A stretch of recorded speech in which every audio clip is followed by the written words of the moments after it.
Alrighty, it's the 5th of September. I think I've got that right. My mind is still pretty cloudy from my bout of influenza, but we are here. It is time for the first auction draft of the season, or the first real paced auction draft. I've been doing a slow auction mock, but this is the first live 2-hour auction mock draft. Joining me today will be Erik Ong, who will be drafting. I won't be drafting, so Erik has been kind enough to come on the show and he'll talk through his strategy. Erik, first time I've had you on my show, maybe? Yeah, it is. And it's a pleasure to be on your show, buddy. And that's weird because we've sort of been working together, crossing paths for so many years. But yeah, kind of special then. It is. So yeah, we're doing an auction draft today. This episode also, I will remind people, brought to you by FanDuel, brought to you by Fantrax. So we will be drafting on Fantrax. Most people, this will be their first auction mock draft.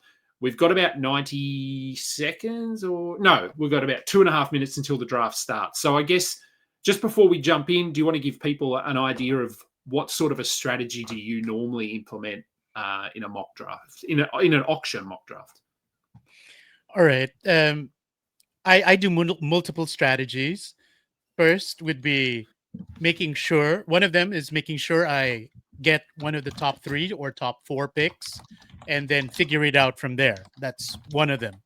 The reason why this strategy, in my experience, has been good because the value in fantasy of the top 3 guys is normally very top heavy and they're very impactful.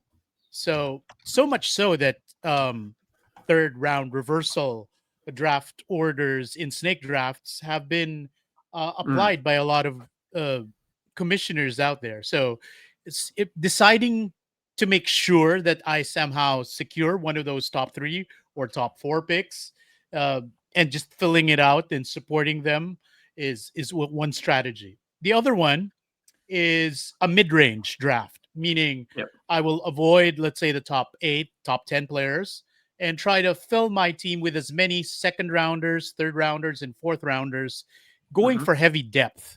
That's the mid-range style. And lastly is sometimes I just come in and take what the draft gives me. A lot of draft rooms are quite unpredictable. You might think a certain way that I'm going to come in, I don't care how much, I'm going to win Jokic, for example. But then, somebody has the same strategy. You're kind of in a pickle, aren't you? And he's willing to pay an arm and a leg for the same guy you want. And it's going to mess up valuations. It's going to mess up your plan. So sometimes there's this, how would I reference it? Probably value picking system. So sometimes somebody just ends up cheap because people have either spent too much already or have filled too many draft slots of their team, etc., etc. And I'll just take what value comes. It's quite similar to that of a snake draft when you notice people are reaching for certain players and value just lands on your lap sometimes. So sometimes, same thing with an auction draft, there are guys who just somehow you get cheap. And that's where you get value and that's where you can maximize the depth of your team. All right. So look, that's right. There are multiple strategies, and based on the slow auction mock I did, someone like Jokic or a Wemby, I think from memory they went for about $80. So you're looking at a hefty sort of chunk of your $200 budget if you do want to go that top heavy strategy. We'll see if they go for that in that sort of range, but the top players were going for 80, 70, that sort of price. And then there was some really nice value, as you said, with those second, third, fourth round players who you could get for mid-20s, low 30s in some instances. All right, so let's do this. Hopefully everyone is here. I will bring up the draft screen. Now, people don't need to see our face because we're both not looking at the camera anyway. We're looking at the draft board. So people can see the draft board there. If you haven't done an auction mock before, quick rundown. So you can see all 12 teams across the top with the total budget, $200, and the maximum bid you have. So that number will drop, obviously, as you go down. But at the moment, you need 12 roster spots. So it is calculating, theoretically, you could get 11 players for $1 and one player for $189. Let's hope no one goes for $189. But that number will adjust as we move through. It doesn't matter. There's no order. That's the benefit of an auction draft. It's just nominating. Let's get this going because it's going to be a long show anyway. I think we've got a 20-second nomination clock. So that means you have 20 seconds to nominate your player. And then it's like a 15-second bid kind of thing. And typically, big names tend to go off the board relatively early. People try to get money off the board. And as we can see, Nikola Jokic goes first. As I said, maybe he'll go for about 80, 70, that sort of range. And we've got some bidding going on now. You threw a bid on Jokic. Is he someone you're looking at? No, I'm just up bidding right now. And that's one strategy I want to make sure our listeners get it. Sometimes, even if you don't want a player or don't expect to fight for a player, up bidding is good just to keep the room in check, to make sure nobody goes too cheap. Yeah, especially early, because as I said, a strategy can just be to hold off. I'm sure we'll see at least one or two people who probably won't have a player on their roster, or maybe only one after 20 or 30 picks, because they're just trying to let everyone else get their money off the board. Jokic is up to $66 here. I think that would be a relatively good price. Okay, so no, he's up to 67. Okay, so I've got a 10-second. Actually, it looks like I set it at a 10-second bid clock. So that means once someone bids, it resets to 10 seconds, and other people have then 10 seconds to either counter bid or just let it slide. And it looks like we did. Okay, so he goes for $69 to Nanjing. Now, I have got, I think, four of the Old Man Squad Discord community in here, in this, as well as 8 analysts. But they are knowledgeable guys, knowledgeable people. So it should reflect a pretty be a good reflection of what an auction draft looks like. We've got Victor Wembanyama next. So I guess the two biggest names go 1 and 2. Any interest from you here? No, not really. I'm probably looking at either Shea or Luca if ever I decide to go for a big name. But I'm coming in with today's draft with a specific strategy of going mid-range. So I'm probably going to avoid these top 4 names and try to go for a lot of depth as far as the mid-round guys are concerned. Okay. So Wemby goes for 61. That's based on, again, very small sample size of what I've seen in auction drafts. $61 feels like a pretty good price for Wemby. And what you will find is that this pricing tends to set the level, I suppose, for the rest of the draft. So theoretically, then we've got Shea. Who's Matty G nominating? Shea. He goes Shea. So you mentioned you're potentially in on Shea. So let's see. I'll let you bid away there. Given that Wemby went for 61, Jokic went for 69, I'm thinking Shea will go in that 60 range. I know, fairly certain he went for about 61 in the slow auction mock. But as I said, Jokic, I think, went for 80, Wemby for 70 or something. So, so look, he's pushing up. He's into that 60 range now. So on par with Wemby, and that's sort of what we're looking at in snake drafts as well.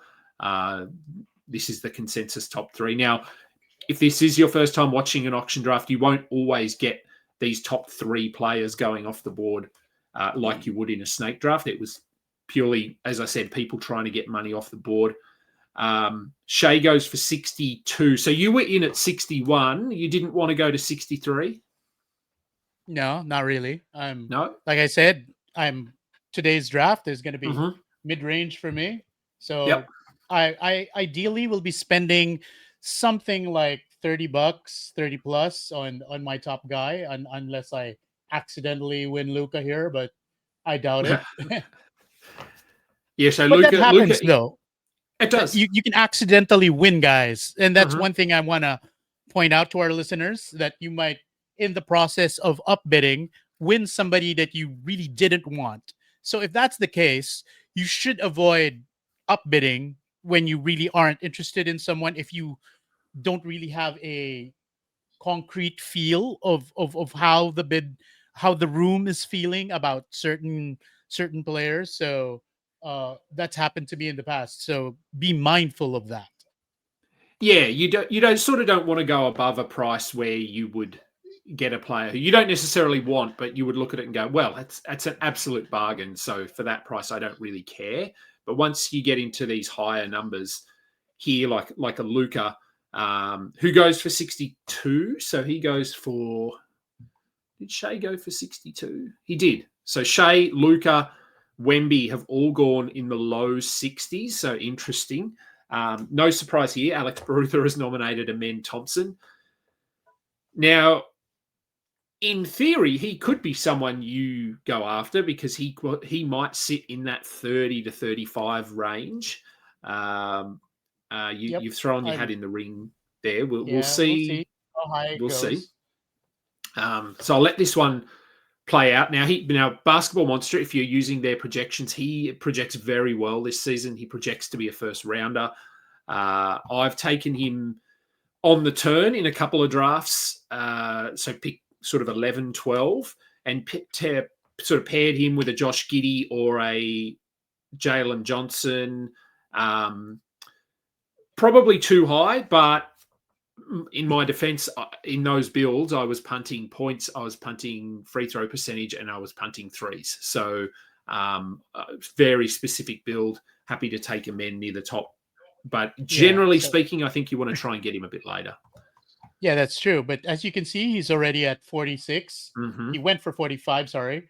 Yep. That's just out of my price range. So I've been priced out based on my strategy. So I don't mind letting him go for that amount. Yep. Um, Yep. And so 45, and like I said, he's sort of in that. We talk a lot, or we have talked a lot, I think, leading into this season about the fact that once you get beyond about pick 5 or 6, there's about 12 to 15 players that you could make a case for anywhere from 6 through to about 18 or 20. Amen Thompson is in that discussion, as is this player, Trey Young. So Amen Thompson goes for 45. So I would think that Trey Young would go for around the same price. Amen has a bit of that sort of, hype about him, where Trey Young sort of is who he is at this point. But do remember that Trey Young comfortably led the league in assists last year, and assists are very hard to get in fantasy late. So, I agree, yeah. and especially this season, I've noticed from my own real league drafts. Oh wait, hold on. I'm gonna You are nominate. Sorry. nominating. Yep. Yeah. So how do I? All right, let's go. Let's nominate Anthony Edwards to get some more money out of the way. I'm not going for Edwards, Yep. so I can continue talking here. Yeah. Um, Regarding assists, for previous seasons, it's blocks that were quite difficult to find. But this season, from my experience, if you don't load up on assists early, it's going to be Mm-hmm. rough trying to find assists later in drafts. So getting a Trey Young, for example, who, like you said, led the league in assists, is a big leg up, especially if you're in head to head and want to compete for winning the assists category right off the bat. Yeah, I agree. They do seem to be very thin late in drafts this year, and as we know, blocks are. Well, Wemby is obviously at the top of the draft there, but there's a few high block guys coming in, some rookies from last season. And I mean, that's the way fantasy goes. It ebbs and flows. There's always certain categories that are harder than others, and that's sort of where we're leaning this year. Now, you nominated. We'll go back to Trey Young. So he went for 43 to Alex Barutha, which around that same price as Amen Thompson. And then Anthony Edwards, he's going up. He's at 55. Now, you said you had no interest in him. I'm sort of quite vocal about the fact that I don't trust Anthony Edwards yet as a potential sort of top 6 target. I'd rather grab someone else. What are your thoughts on Anthony Edwards going at $55 there? I find that a bit pricey given the current pricing that we've seen in the draft so far. That actually, if we were to translate this ongoing auction draft into a snake, that puts him right about the range of a top 6, top 7 kind of pick, Yeah, right? yeah. And similar to you, I'm not convinced that he's worth a top 6 or a top 7 pick because yes, he's going to score a lot. Yes, he's a good bet to potentially win the league's 3-pointers made again. But beyond those 2 categories, I'm not overly enthused, right? So Yeah. I'm Yeah. I'd rather have somebody more diverse. So yeah. Yeah. Yeah. And as you said, yeah, $55 puts him in $5 behind Shea and Luca in that range. But $10, $12 ahead of Trey Young and Thompson. James Harden just went for $40. So it puts him in between those guys, which is in that range of top 5, top 6. He goes Cade Cunningham, so he is someone that I'm pretty high on this season. Same. Pretty comfortable taking him as if I sort of had the 6th or 7th pick, I'd be happy to get him there this season. Based on your sort of strategy coming in, he's already out of your price range. Yep, He's I'm already just upbidding at this point. Yeah. And he's another one like Amen Thompson who has a bit of hype, has a bit of chatter around him. So, look, I think you can squeeze a bit more money out of the bidders here, which we're doing. He's sitting up at $54 now to DMAC, and he goes for that price. So he goes for the same price basically as Anthony Edwards. I would much rather Cade Cunningham over Anthony Edwards. I'm assuming you're in that boat as well. Yep, for sure. Because Cunningham was a top 10 player based on totals for points and assists last year. Mm-hmm. So if you're leaning into those categories, you want to target Cunningham. Like in this case, since we're talking about auction drafts, you can really customize your team by managing your resources as far as, bidding for somebody like him. He paired him with James Harden, and that's a really solid core if you're trying to win assists here. It is. Now, interesting, Jalen Williams. So he was nominated and went very quick. He went for $29 to Adam Sandy, who is a Discord member. $29 for Jalen Williams feels really nice to me. I think that's a good value right there. I was actually talking, and all right, to be fair, I had J-Dub on my list, and I was talking, so I wasn't paying attention. My bad. So yeah, look, as you said, players slip through all the time. It happens every auction draft. There's always 1 or 2 players that go for good value, and I think, I think one of them. That's one of them. I think because I probably don't have him quite as high as Amen Thompson this season, but he's not that far behind, and he's in that sort of top 10, that discussion, as I said, the top sort of 7 through to 20. He's in that discussion with those guys like Trey Young, and they went for low to mid 40s. And so Jalen Williams at 29, I wouldn't have him over 40, but under 30 feels really nice. Giannis, for sure. Giannis here. Yeah, go. Yeah. He's in the 50s right now, which is kind of expected. Yep. We're talking about head-to-head here, category leagues. He's fine. It's about market price, if given how the draft is going. Yeah, so he goes for 51. That's about right. That lines up with Cade, Anthony Edwards. So that puts Giannis in that top 8 range, top 9 range, and that's exactly where he'll go in snake drafts. Obviously, you want to be probably punting if you're taking him, but Yeah, he's a pretty popular pick in that 6 to 7 range.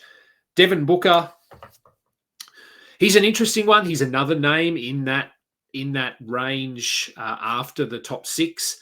He's another guy that could finish 8th this year. He could finish 18th. We'll see. He's probably going to start the season as the point guard for a Phoenix team looking for some redemption, I think, this season. So he's up to 41. I'd have him certainly in that 40 to 45 range, along with your Trae Young and Amen Thompson. So you were in at 39 here. Was that simply just bidding him up? Yeah. Well, actually, I wouldn't have minded winning Booker, but it's only at a discount and only if I'm getting really good value.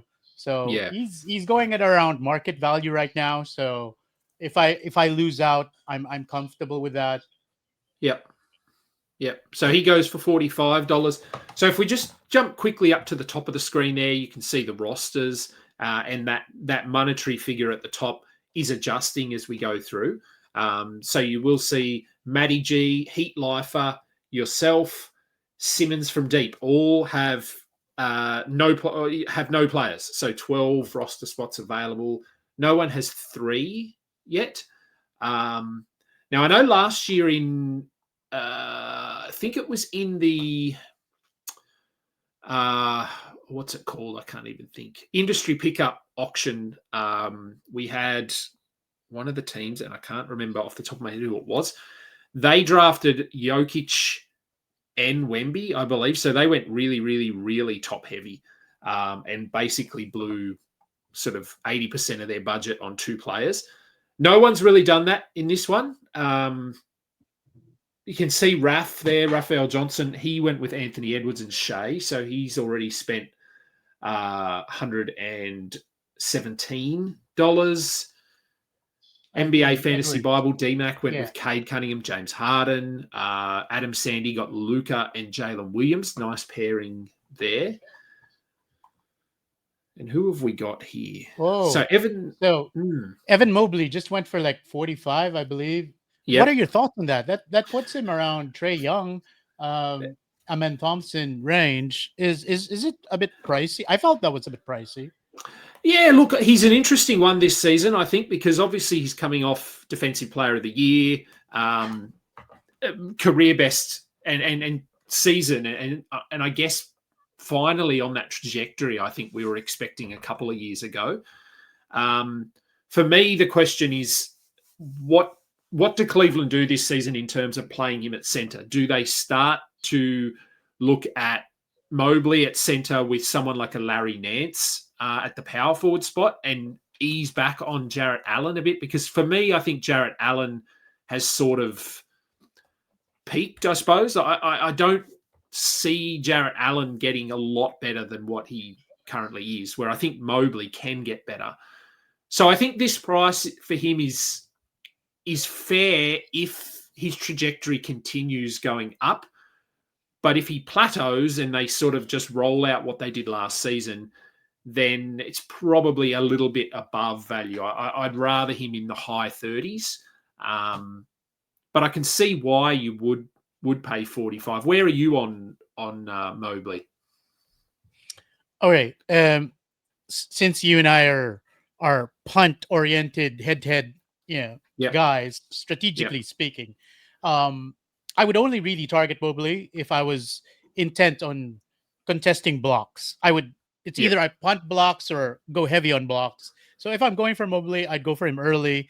In this particular strategy of mine, I'm probably going to go guard-ish heavy. So I wasn't really looking at him, but in general, if I had that plan, yes, I would draft him early. I've seen him drafted as early as something like 16 in my 16 team league. He went 16, then 17. The guy went Mobley and Chet. He pairing those 2 big men. So I can see strategies forming, of course. So if I'm contesting blocks, definitely I like Mobley because he brings a lot of other things to the table aside from those blocks. He does, yeah. He brings he's good steals for a center. He's not terrible from the free throw line. So yes, he does, and that's where that flexibility comes in that top 20. Is it does come down to build and punt strategy and all sorts of things.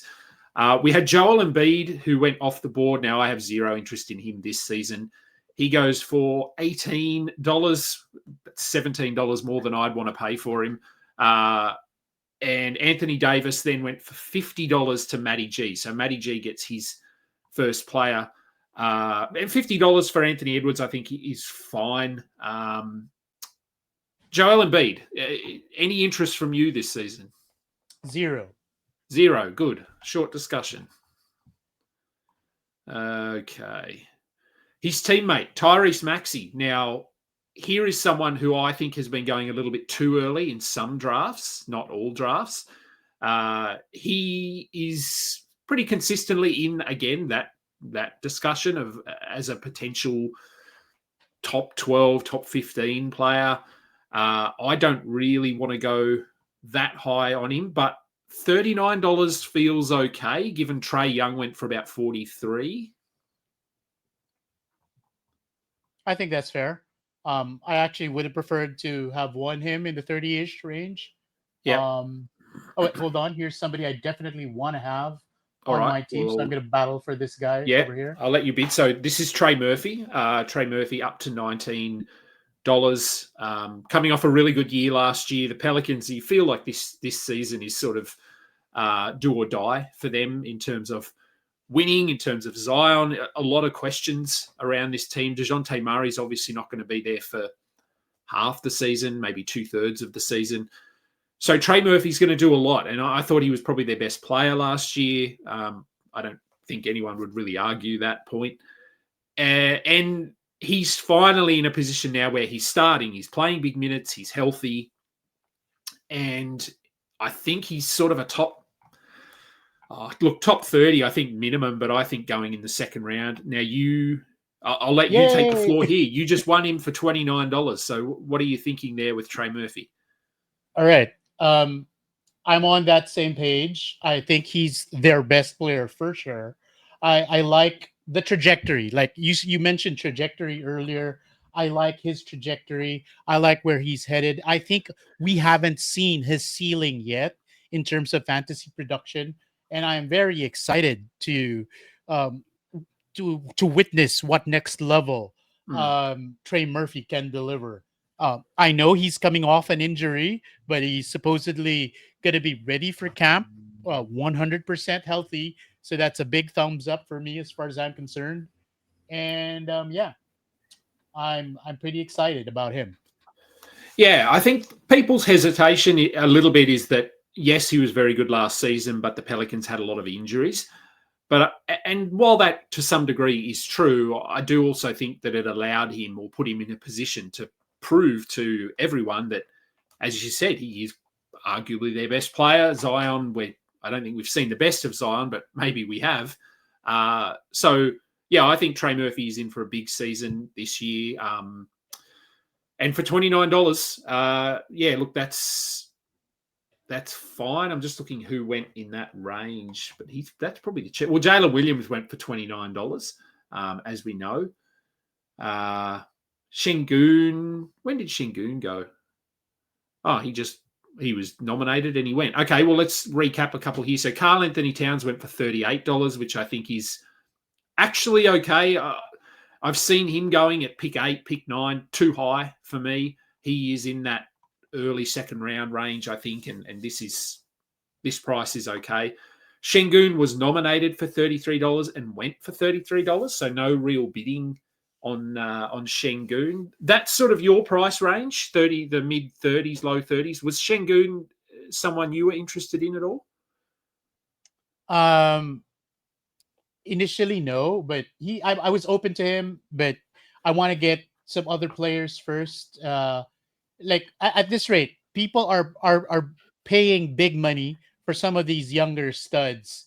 Yeah. Şengün is making a lot of noise in Eurobasket at the moment, so I'm intentionally holding back at this point, and just to illustrate to our listeners and viewers that I'm trying to feel the flow of the draft. Now, at this rate, with the way people are spending, I might actually get somebody like Steph Curry at a discount.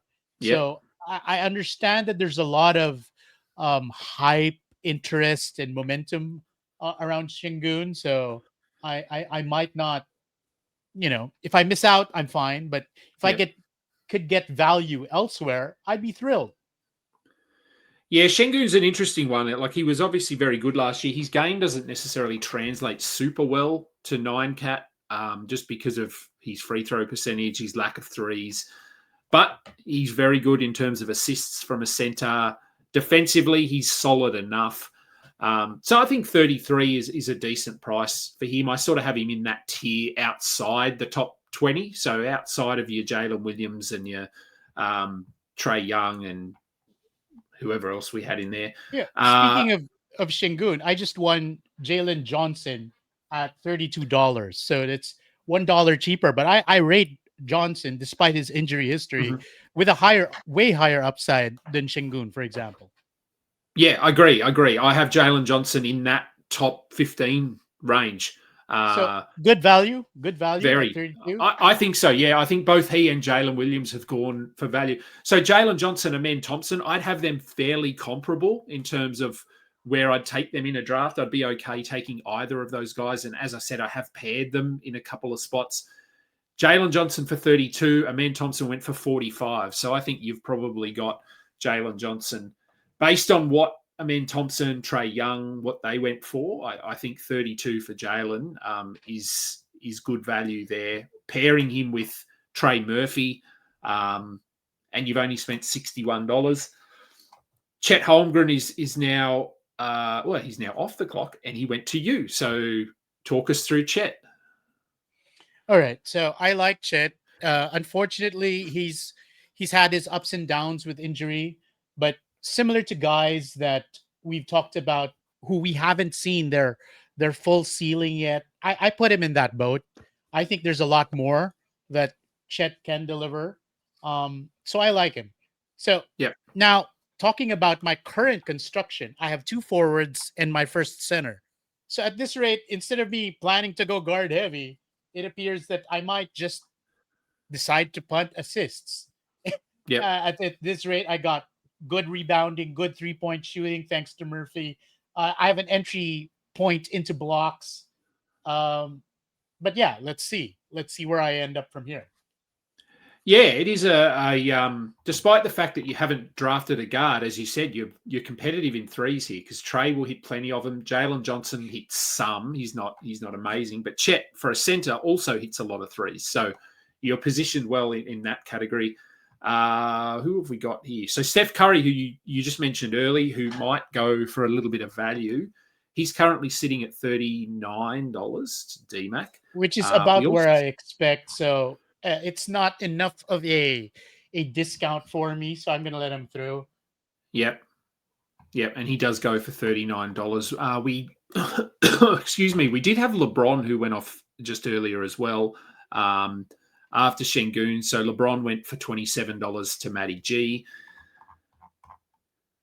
And Steph Curry for 39. So looking at the rosters now, we've still got two teams. So Heat Lifer and Simmons from Deep are both sitting on 12 available roster spots.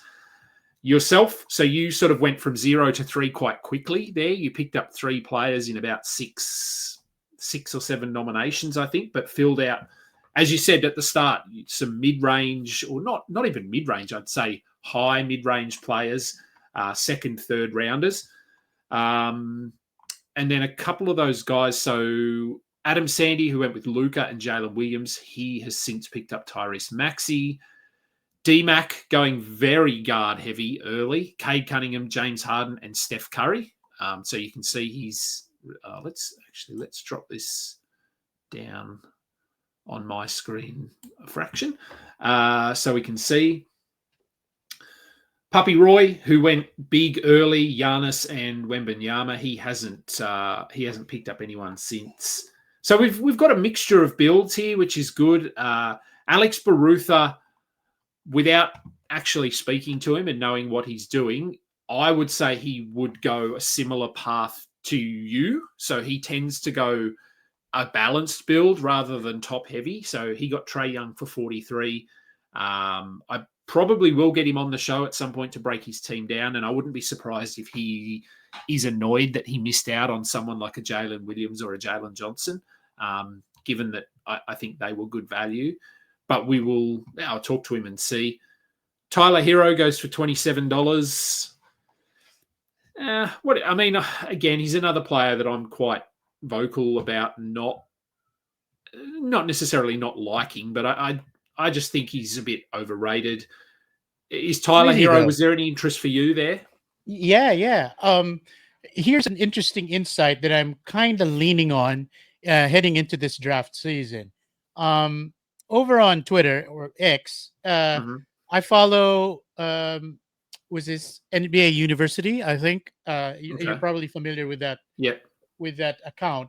Um, and they showed how Tyler Hero's shot diet drastically changed last season from his previous season. And that to me explained a lot why his field goal was drastically improved to around almost 50-ish% around that range, while being a 25-5 guy, 20 points, 5 rebounds, 5 assists kind of guy, and still delivered 3+ 3-pointers per game. So I think, well, I'm just hoping it's, actually going to be the case that we're going to see a more efficient Tyler Hero moving forward. And if that's the case, post Jimmy Butler era, it's pretty solid for a guy to be a 25-5 guy with solid shooting percentages and able to deliver across more categories than he used to. Because at the end of the day, he used to be a points and threes guy who would invariably hurt your field goal. But if his shot diet did indeed change post Jimmy Butler era, we could see a more efficient Tyler Hero. Yeah, and I think, as I said, I have been down on him in the past, but I do think this is the season that he can turn it around in my eyes anyway, because he potentially is the starting point guard for this Miami team. So he's going to have the ball in his hands a lot more. He's going to have an opportunity to do other things. So after Tyler Hero, where are we? Let's scroll up here. So Kevin Durant, he went for $37, which feels about right. Paolo Banchero goes to Alex Barutha for 26. Like I said, Barutha is typically a balanced guy when he comes to his draft strategy, and he goes for Paolo Banchero. He'll get a lot of players in that sort of 18 to 25 range as we move forward, I think. Jaren Jackson now on the board, sitting at $14. I guess, have you got any players on your queue? Anyone specifically that you're keeping your eye on? Yeah. I'm watching out for guys like maybe Donovan Mitchell, who has been pretty much ignored for a while now. Yep. He's somebody who could potentially anchor my guard slot because I already have two forwards and a center, as we discussed. Another guy I'm looking at that might change my idea of whether I punt assists or not is Josh Giddey. Like you, I am high on the guy. But we'll see. I'm keeping my options open at this point, and that's very important. I cannot stress that enough to our listeners. Be very flexible as the draft goes. See where the draft takes you. Get value where you can as much as possible. Speaking of, here's Donovan Mitchell. Yep. I'll be busy for a while. I'll try to see if I can get him at a good price. Bit away. Jaren Jackson went for $27. He's settled into that range. I think that sort of just outside the top 25. And I think that's about right. Mid 20s, high 20s, same as Paolo Banchero, Trey Murphy. They went in that range as well. So that feels pretty good. Donovan Mitchell is up to 26. Yourself, Matty G, a few people bidding on him. Look, I think people are, I don't know if down on him is the right phrasing. He was really good last year, but he's just one of those players who's really consistent, doesn't really blow your way. I think he was dealing with a couple of minor injuries down the stretch as well, which hampered him a little bit.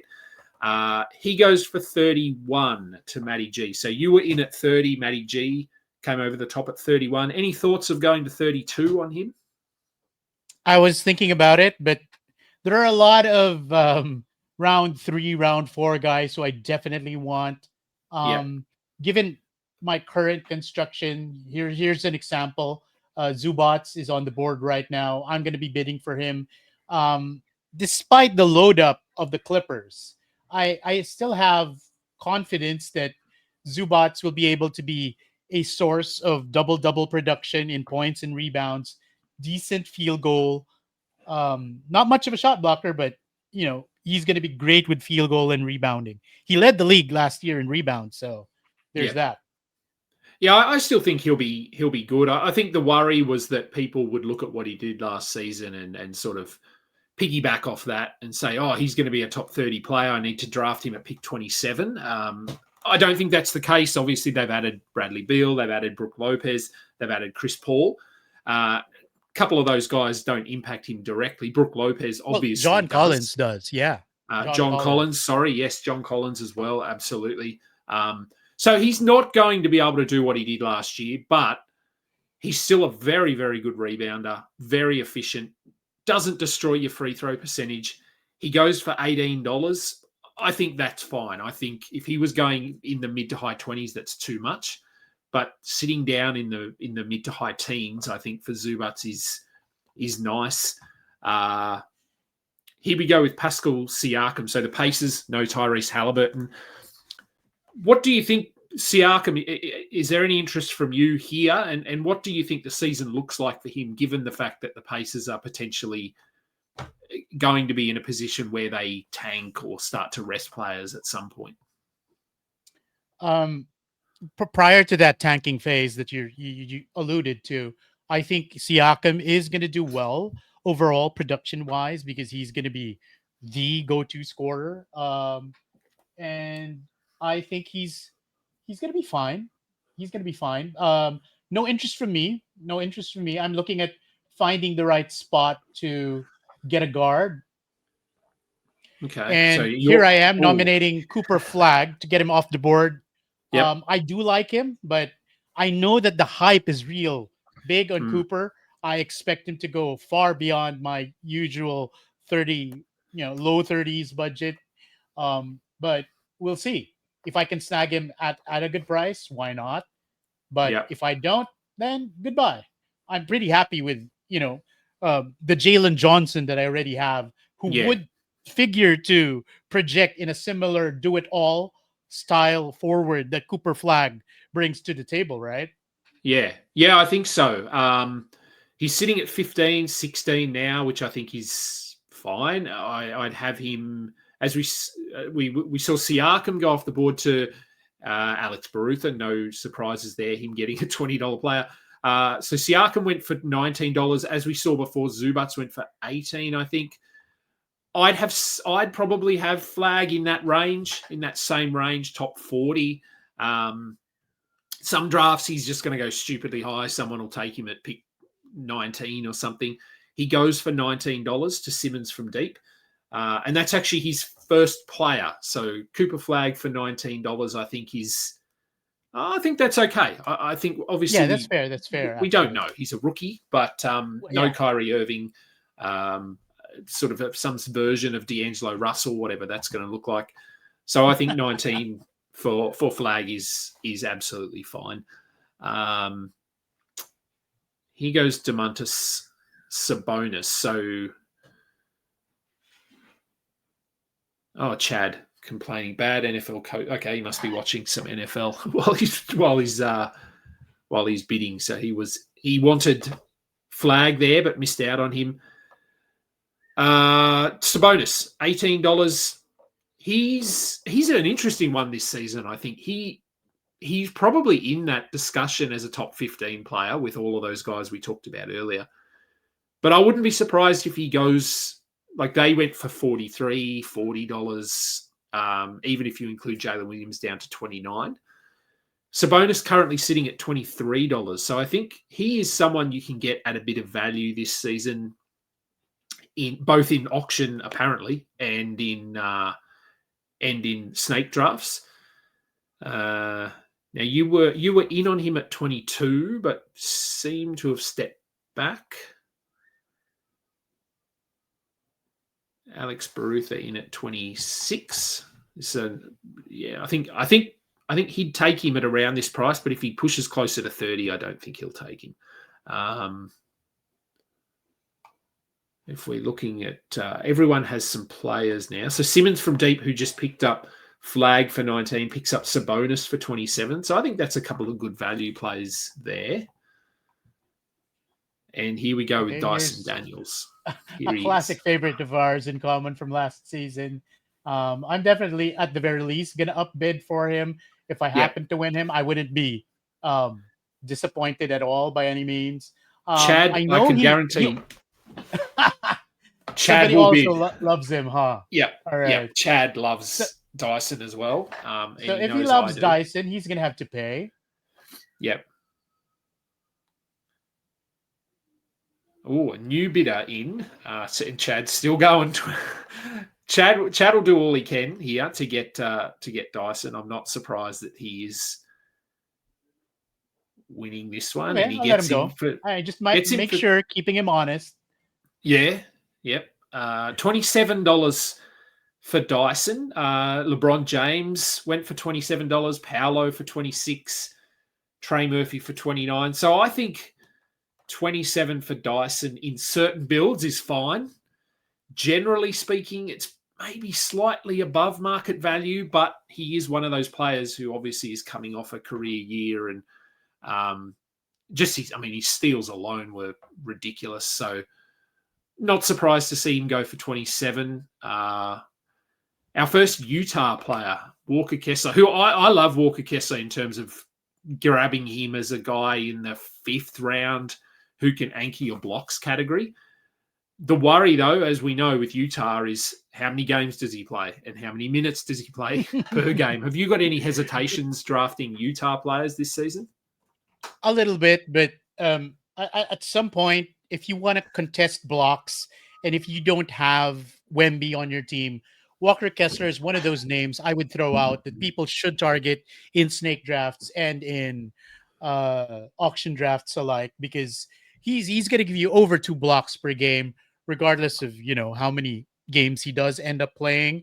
So he's going to be a great shot blocker. He's already proved that. He's an established guy in that area. He's going to be a top 3, top 4 kind of guy in that specific category. So if you want to contest that category, make sure he's on your list.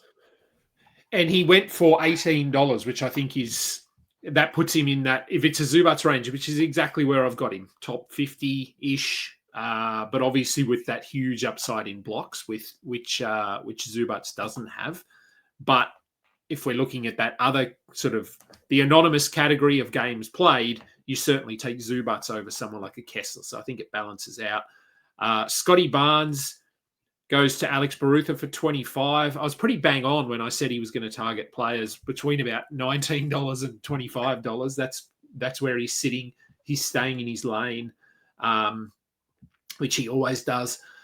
So you went, as we said, you went with Trey Murphy, Jalen Johnson, Chet Holmgren early, or not early, but quite quickly, and haven't added anyone since. Now, here's Josh Giddey, who you talked about earlier, so I'll let you monitor this one closely. Josh Giddey is someone I'm pretty high on this season. It does sound like Chicago and the Giddey camp are still a little bit a ways, I suppose, when it comes to contract negotiations. So Giddey potentially just takes the qualifying offer and goes into free agency, which, it's not ideal for him personally because it does put a lot of pressure on him this season to perform. But as we saw at the back end of last season, he can be a very good player, fantasy reality. And people are sort of remembering what he did over that final 6 weeks. Hence the price. He's up to $32. Now, you were in at 22, 32, a little bit out of your price range. Yep. And given my current construction, and as I said, I'm going to be talking live about my strategy as the draft goes. I'm pretty flexible whether I want to compete in assists or not. So if I don't get Giddy cheap, which I didn't, I can always abandon assists and do a punt assist strategy since I already have solid forwards and one good center. Yeah, and Giddy goes for 37, which I think is it's probably a little high. Yeah, right. Um, just when you look at other players that have gone for that, like Jalen Johnson, as you said, for 32, I'd definitely take him over Josh Giddy. Again, certain builds that's you always factor those sorts of things in. But yeah, I think we've had a lot of players going for the sort of mid to high 20s who I would have as at least comparable to Josh Giddy, if not better. So 37 is maybe fractionally high. But yeah, look, I mean, if you want him, you go and get him. It's not stupidly high. We had, let's make sure I haven't missed anyone. Yep. So we had Franz Wagner was next off the board for 31. He's an interesting one because obviously he was very good last year, but a lot of his production came when Paolo Banchero was sidelined. So I think Desmond Bain is there. Jalen Suggs is healthy. I just don't know how much better Wagner can get for $31. It's probably a little bit too high for me. Again, when we compare it to some of these other players that have gone like Jalen, I'm going to keep coming back to Jalen Johnson because I think he's such good value. But even someone like Jaren Jackson who went for 27, Cooper Flagg for 19. I know he's far less proven than Franz, but I'd almost take a chance on Flagg at that much of a discount. Bam Adebayo, $25 to Alex Barutha. I definitely have to get him on my show now because I've nailed his strategy down. De'Aaron Fox. Not someone you're interested in? I'm okay with Fox. I had to take a look at his production. Excuse me, alongside Wemby, but they apparently only played like 5 games together. So Yeah. it's really hard to see um, where he's at. But I do like him. I see him in a similar production range towards the end of a second round ish or early third, for example. If I could get him in that range, I'd be happy in the 30s, for example. But because of the premium in assists, and he does give something like 6.5 assists. Um, if you're competing for assists, you might have to take him a bit earlier than that. Yeah. Yeah, he's a funny one, Fox. I think the whole Spurs rotation is a little bit hard to nail down this season because we didn't get a good look at Fox alongside Wemby last year. They didn't line up in terms of when they were available. Then they were sort of tanking, and Chris Paul was there to sort of muddy the waters a bit. So it is hard to know exactly what we're going to get from Fox, but the assists are good, but they're not elite. And I do think that obviously with Stephon Castle there, as well as Dylan Harper, they're going to run the offense through Wemby. I just don't think De'Aaron Fox has that assists upside of some of those other more elite guards. He probably caps out at around, as you said, 6.5 assists, which is still good, but it's not your 9-10, which a few players have above him. He went for $29, De'Aaron Fox. So I do think that price is not too bad for De'Aaron Fox, $29. Miles Turner, obviously no longer in Indiana, playing for the Bucks. He will start there and he'll just slot straight into the Brook Lopez role. So I don't really see too much changing for Miles Turner. He's in that Jaren Jackson discussion, I suppose. Neither of them can really rebound for whatever reason, but they're good shot blockers. They hit threes. They're good from the free throw line. And he goes for almost exactly the same price as Jaren Jackson, $25 for Turner, $27 for Jaren Jackson. If we want to compare, you took Chet Holmgren for $32 there. So you have Chet, someone like a Chet. If we are translating this to snake drafts, you would have Chet sort of around to 2 rounds ahead of Miles Turner. Which is fair, actually. Yeah. I think Yeah. Chet is the superior center between the two. I think like what you described, I think we know what we're gonna get from Miles Turner. I think Yeah. we've already seen his ceiling, unlike Chet, who still has room to improve. Yeah. Agree 100%. Kalel Ware. So he was someone last season that I sort of preached as a last round pick in snake drafts to begin the season. Then of course he came out and barely played for the Heat to start the season, so everyone had to drop him. And then they finally started him, and he turned into a nice fantasy asset. So I think he probably starts this season alongside Bam Adebayo. And Alex Bruther gets him for $7. So I think, where are you on Kalel Ware? Is he someone, again, if we do want to translate this to a standard sort of snake draft, I think I'd sort of have him in that top 100 range. Yeah. All right. So I've already finished 3 real drafts, and I don't have anywhere on shares because he's been going in a certain range where I have other guys who I've been targeting. Close to that 100 range, I've been going after guys like Buzelis and Donovan Clingan, who I regard as a poor man's Walker Kessler this coming season. And since I missed out on Kessler and I do want to contest blocks, I will go heavy on Clingan when he does come around. And hopefully by then he'll be cheaper than Kessler. Oh yeah. Certainly he'll be a lot cheaper than Kessler, I think. But I am high on him. Just to be clear, I like Donovan Clingan. Now that DeAndre Ayton is out of Portland, I think high 20s is a fair expectation in minutes for Clingan. He was a top 10 shot blocker, even while playing behind DeAndre Ayton. An unleashed Clingan is going to be scary. Yeah, I think he will be good. I think Zach Edey's probably sort of in that discussion. I'd rather Clingan over Edey. But Edey is another one that if he can play minutes in the mid to high 20s, I'm not convinced that he will, because they do have Jaren Jackson. So they obviously have another very, very good rim protector. Jimmy Butler went for $21. I think that's okay. Jimmy is who he is at this point. He's not that top 10, top 15 player that we saw for a few years, but he's still very consistent. He's very important to what the Warriors are doing this season. LaMelo Ball, nominated by you. Is this just getting money off the board? Yeah, for sure. At this point, I'm clearly going to commit to punting assists. So I'm going to be targeting different guards. I will be pivoting.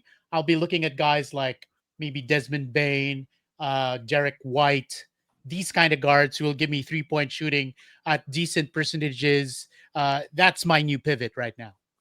Yeah, I think so. Yeah, and you can basically ignore assists. Then someone like a Desmond Bain, he might get you 3.5 assists, but who cares if you're not worried about them? As you said, he's relatively efficient. He hits a lot of threes. Decent steal numbers.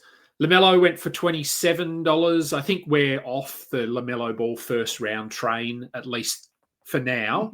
Obviously, if he can come out and have a really nice season and stay healthy, which I would love because I have him in a lot of dynasty leagues,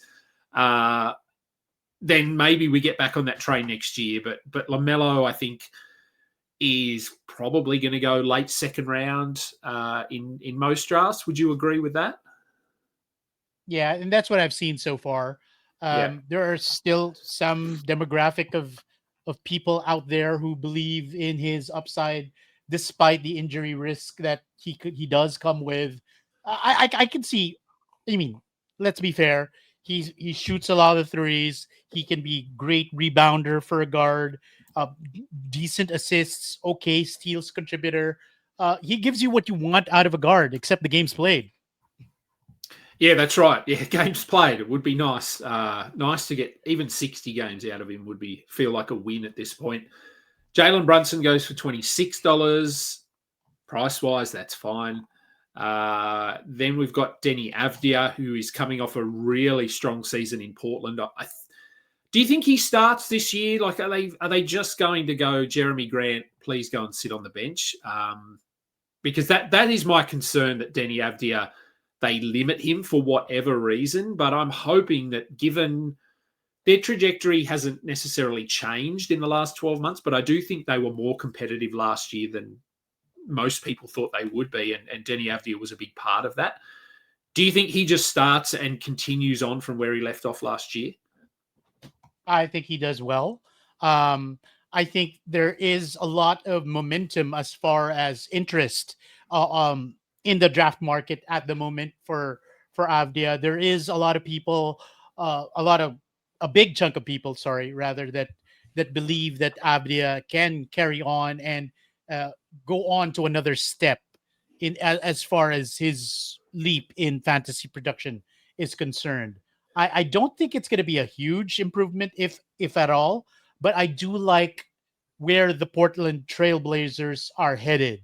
I think Jeremy Grant is going to be less of an emphasis, and I feel that, if any, games that they're going to showcase him is for purposes of, showing him off for trade value, but not as far as development is concerned, because they have a lot of young guys, and I'm sure as a franchise they should be focused on developing that young talent. I think so, and I think that's what the fans will want as well. Given what we saw last year, we saw glimpses of it. I think, and they've moved on from Anthony Simons now. They've moved on from DeAndre Ayton, so it appears as though they're ready to start moving forward with their young core. And Avdia, who probably wasn't in their plans 12 months ago as a long-term piece of what they're doing, probably is now, and thankfully should be ahead of Jeremy Grant. So Avdia went for $19, which I think that price is absolutely fine. For him, Brandon Miller goes to Alex Barutha for $20. So again, he's right in that sort of that range of that 20 to 25 range. Brandon Miller, I thought, looked really good last year when he was healthy. We still haven't seen a huge sample size of him alongside LaMelo Ball, and they've got some more players there now. They've got Colin Sexton, they've got Con Knipple. But I still think that Brandon Miller has shown enough that he is in that top 50, top 60 discussion, which $20 puts him in that range. Jaylen Brown, our first Celtic. I think this might be our first Celtic off the board. That says a lot about their trajectory this year. Jaylen Brown goes for $18. Look, per game, I think he could have a really good year, but much like the Pacers, we don't know what their mindset is going to be once we hit February, March, April, and whether Jaylen Brown is still playing or he's just spending a lot of time on the bench. This is sort of your range, I suppose, and I guess in theory fits your build because he doesn't necessarily get a lot of assists. Was there any sort of interest for you in Jaylen Brown there, or are you a little bit concerned about the landscape once we hit those later months? I am a bit concerned, and just to share with our listeners, like I said, I've had 3 drafts already completed, real drafts. And in each of those drafts, I own Derek White. So Mm-hmm. I'm currently, for whatever reason, prioritizing Derek White because of his heavy impact in 3-point shooting. I'm pretty sure not a lot of people know this, but by totals, Derek White was a top 5, top 4 player, um, and he did that while pretty much flying under the radar. Yeah, he's turned himself into a very good 3-point shooter. As you said, a little bit under the radar, because Jason Tatum gets a lot of the attention, and Jaylen Brown gets a lot of the attention. Derek White gets attention for his defensive efforts, but not as much for his offensive efforts. But he is one of those players now who is an elite, call him close to an elite 3-point shooter. So Jaylen Brown went for $18. Did he? Yeah, $18.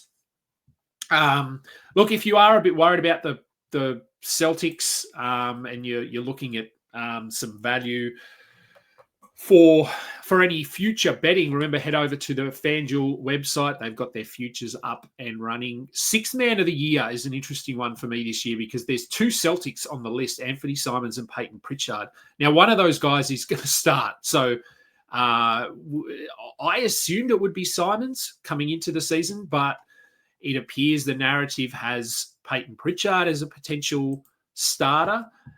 Where do you sort of sit on who starts there? Will they go with Peyton Pritchard because they see him as part of their future? And it sounds like all accounts are that they don't really want to prioritize Simons. So do you think Peyton Pritchard gets the start? And if so, Anthony Simons as a sixth man of the year candidate has to be good money, I think. Yeah, that's fair. I think Pritchard will start because he has already the experience with fellow starters, White, Jalen Brown, and probably Sam Hauser. It's that familiarity with the rest of the starters that gives, to me, Pritchard a leg up over Simons. And there really is, from what I've been reading, a lot of feeling that the Celtics aren't really attached to Simons and have rumored to be open to letting him go in the trade market. It's just that they're taking things slow. They're trying to see how things pan out and where they're how they're navigating this Tatumless season. And I don't think Simons is a priority keep for them. And this could be just a transient situation for Simons. So that uncertainty is holding me back from targeting him in Yeah. particular in drafts. And between him and Pritchard, I've been eyeing Pritchard more, actually, to be fair. Yeah, I think that makes sense. But I mean, who knows? Like people, there might not be a lot of interest in Simons, and again, more from a betting perspective here. If you're looking at getting on, putting some money on sixth man of the year, if Simons is going to come off the bench from night one, sixth man of the year typically goes to a player who scores. That's Jamal Crawford won a lot of them. Naz Reid, if more recent times, Peyton Pritchard himself. If you've got someone coming off the bench scoring 16 to 18 points, they're going to be in the running. And if Simons is coming off the bench and playing 30 minutes a night, he could score 20, 21 points a game. So, yeah, some good money there. So, remember, head over to the FanDuel website, create an account, get some money going early. I think we're only 6 weeks from the start of the season. Quickly recapping. Austin Reeves went for $23. Desmond Bain went for $18. Zion Williamson went for $18. So we're a lot of guys coming off the board now who are in this $20 range, which is you've talked about. This is the range that you're looking at, but you haven't gone too hard on any of these guys. I could see you were in there on Desmond Bain at 17, but you didn't want to go any higher than that. All right. Full disclosure, I got a bit of a brain hiccup. I was trying to win Bane, but I got distracted. I think we were talking, so that was one of the drawbacks of chatting while drafting. So my bad. All right. Okay. Well, we'll blame me for that one because I was making you talk. So my fault there. So yeah, Desmond Bain, that range again is still really good. Porzingis goes off the board for $16. He's a really interesting one. I just released my projected starting fives over at RotoWire last night, and I have Porzingis coming off the bench. But I do think that this could. I do think this could chop and change. I think this could be a situation where it's a little bit matchup based. If they're up against someone like a Cleveland, I think it'll be Porzingis and Okongwu starting together. There might be a situation where Porzingis starts over Okongwu. To me, Reece Shea probably shouldn't be starting, but I think they're going to start him. Jalen Johnson at the 3 feels a bit. I don't know. It doesn't feel like a direction they want to go in. I think he could play the 3, but I think they're more likely to go with DeAndre Hunter at the 2.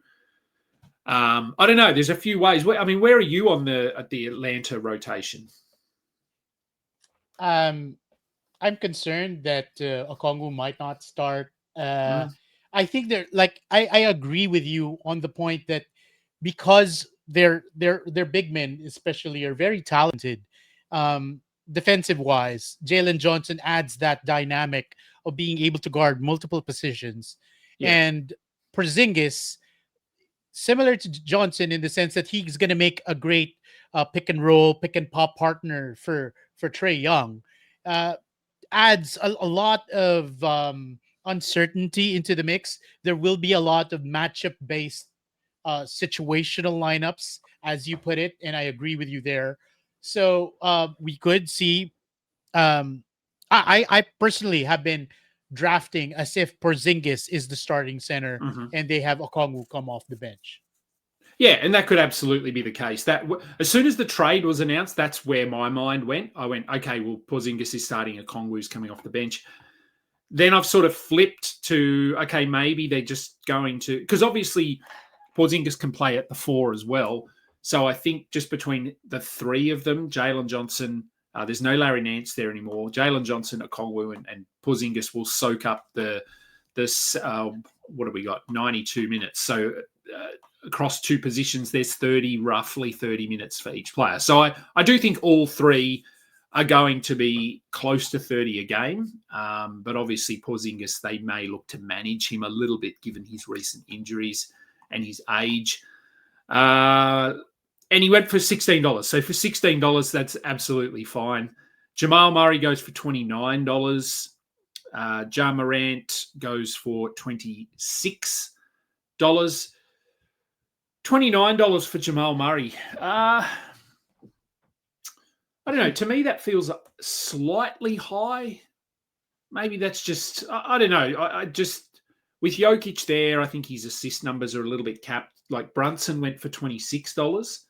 I'd rather Brunson, I think, than Jamal Murray. De'Aaron Fox goes for 29. I think I'd rather Fox. Where are you? Is Jamal Murray someone that you've targeted this season? I've never really targeted Jamal Murray in fantasy. No, he's not a priority for me. Um, but he's not bad. I mean, No. if he happens to fall, and I'm okay, uh, somewhere in the 4th round, maybe in a standard 12-teamer, Mm-hmm. uh, I'd take him, sure. But Yeah. he seems to be going a lot earlier than that because of the premium for assists in snake drafts right now. He does give 6 per game, which is fair. He does score over 20 points, decent field goals, contributes threes. He's okay. I guess I'm in the same boat as you, Adam, in the sense that he's not exciting to me as far as showing me more upside, etc. But what we see is what we get. That's right. Yeah, I think if he were like $22, 23, I'd go, oh yeah, okay, that's pretty good value. But closer to 30, I just think there's more value. I'm just going to change this nomination time limit and initial bid so that we can just let people know.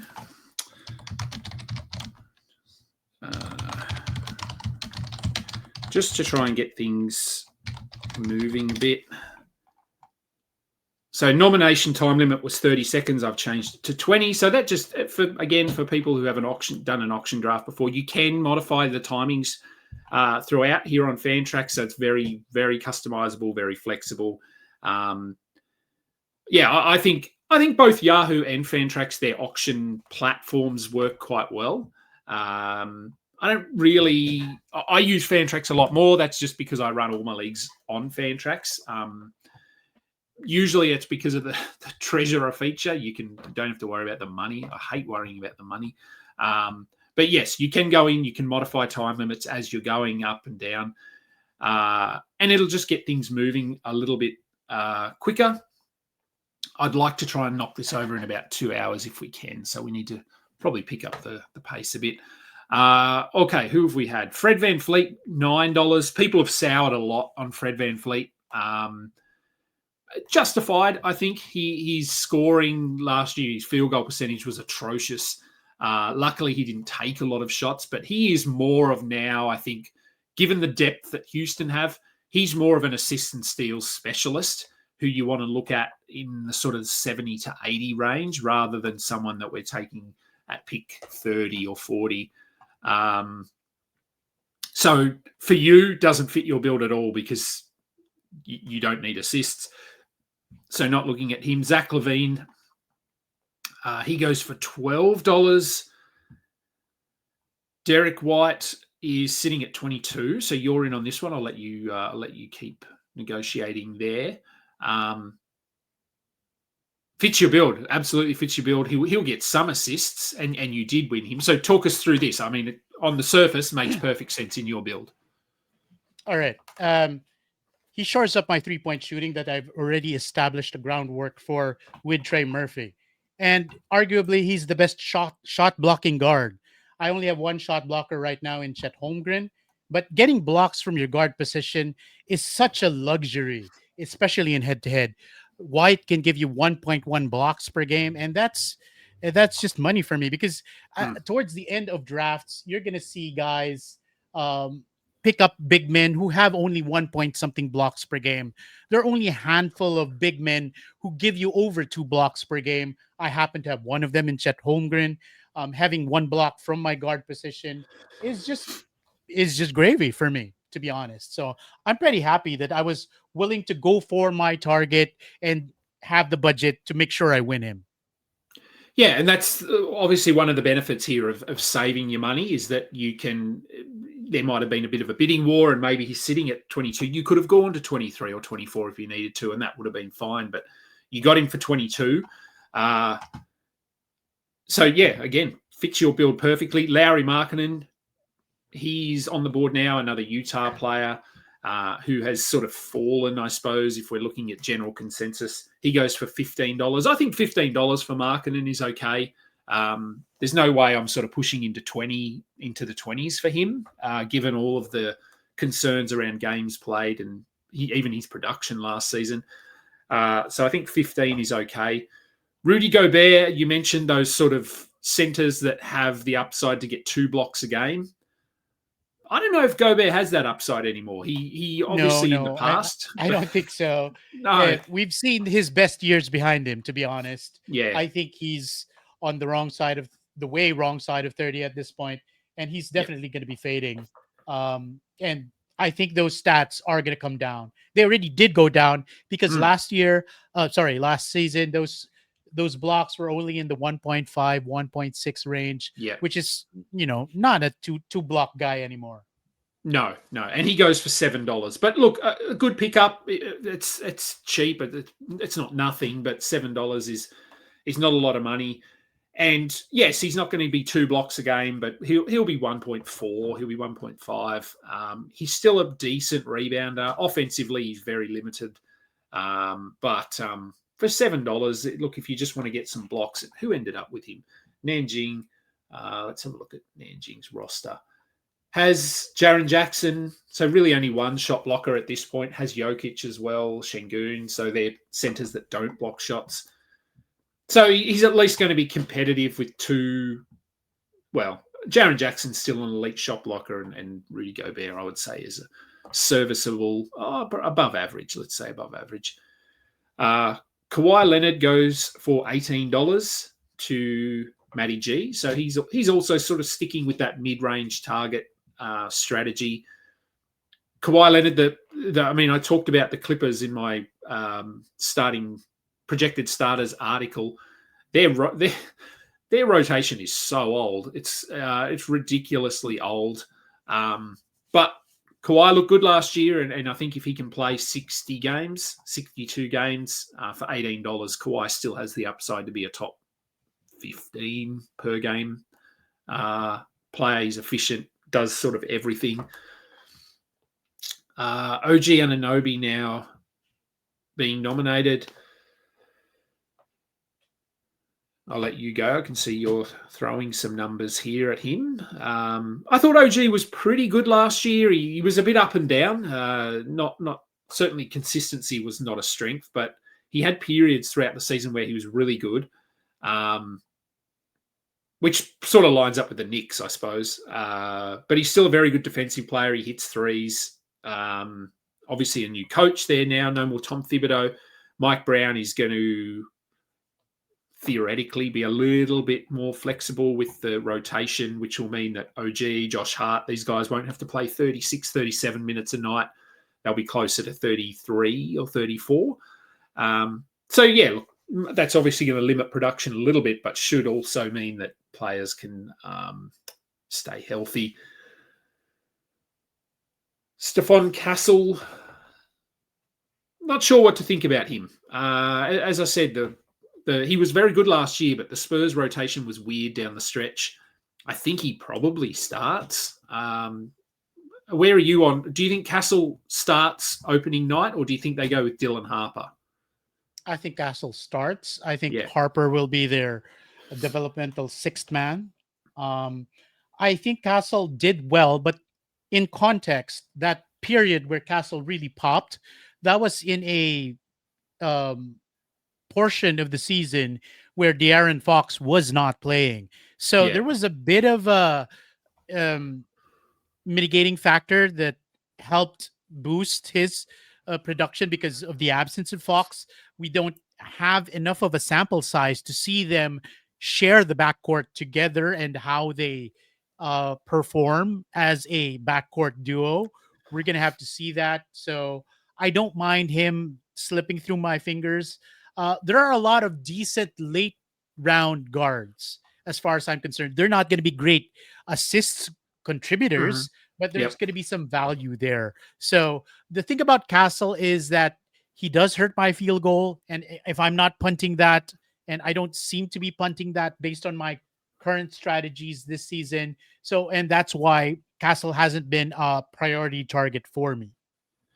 Yeah, and it's a good point you make there. Like you said there, assists are hard to get late, but that doesn't necessarily mean guards are hard to get late. So if you don't get those assists early and you decide to go into a punt assists build, there's some nice value late in drafts, guard-wise, because people are chasing them early to get their assists, but then everyone's got to come in and grab their centers and chase blocks late. So if you ignore assists, there are going to be some guards. I mean, we're to pick, what are we up? We're 62 players off the board, so sort of getting close to halfway. I'll probably have to speed it up again. But there are a number of guards still sitting here, if we look through, that aren't going to get assists, but they will score. They will hit threes. They can get steals. So even though you've only drafted one guard, I don't think we're certainly not at a situation where you need to start panicking and chasing guards yet. And in saying that, Stefan Castle went for $5. So, I mean, that's nothing really. Paul George goes for $7 to Alex Barutha. Yeah, I mean, you take a chance on someone like Paul George, don't you? You hope that his knee somehow gets healthy and he can play 55 or 60 games. I'm of the side of the fence that's definitely avoiding Paul George. Yeah. I don't trust his knees. I don't trust. I think there will be an impact this season on his knees affecting his fantasy production. Beyond just games played. So I'm avoiding Paul George, unfortunately, this season. I mean, he was a great player, but I really think the Sixers are in a dangerous situation because both Joel Embiid, Paul George, they're not healthy coming in as the season is ramping up towards its start, and that's a concern. You don't want to start building your drafts around guys who are crazy injury risks at this point, right? You want guys who you at least think are starting the season off healthy. That's right. Yeah, I mean, I'm very vocal about Joel Embiid, and I haven't wanted anything to do for him for a couple of years. And yeah, I mean, I'd rather take a chance on Paul George if I had to pick. If I was sort of faced with the decision of you need to take one of these guys, I would certainly take Paul George over Joel Embiid. But yeah, I'm not prioritizing him at all for $7. I mean, look, it's okay. It's sort of risk free at $7. Yeah, I mean, but given the pricing, yeah, but snake draft, he'd have to fall to sort of pick, I want to say pick 70, 80 maybe. I'd take Paul George, but he's going a little bit above that, I think. Kevin Porter goes for $6. Jordan Poole then goes for $15. Kobe White for $17. So, Barutha really filling out his roster. Is he done? He's very close to being done. If we have a look at money remaining, Adam Sandy has $16. DMAC has $55. Matty G, $45. Heat Lifer has $36. Alex Barutha, $5. Chad has $83. So still 9 players to come for him. You have $85 with 8 players remaining. Nanjing, $19. Puppy Roy has $79 with 9 players. Simmons from Deep, $79, 7 players. Raf has 7 players, but only $12. So he's going to be waiting. And that's typically what Raf does, I think, from memory. He goes hard pretty early and then waits until the back end of the draft and picks up some nice $2 and $3 players. Prodigy 13 with an X in there somewhere. You did. Christian Brown, $8. Nice. What do you think about Christian Brown this season? Yeah, I think that's okay, especially for your build. All right. I think that it's very difficult towards the mid rounds to find a guard who has very clean shooting percentages. And that's what Brown brings to the table as far as I'm concerned.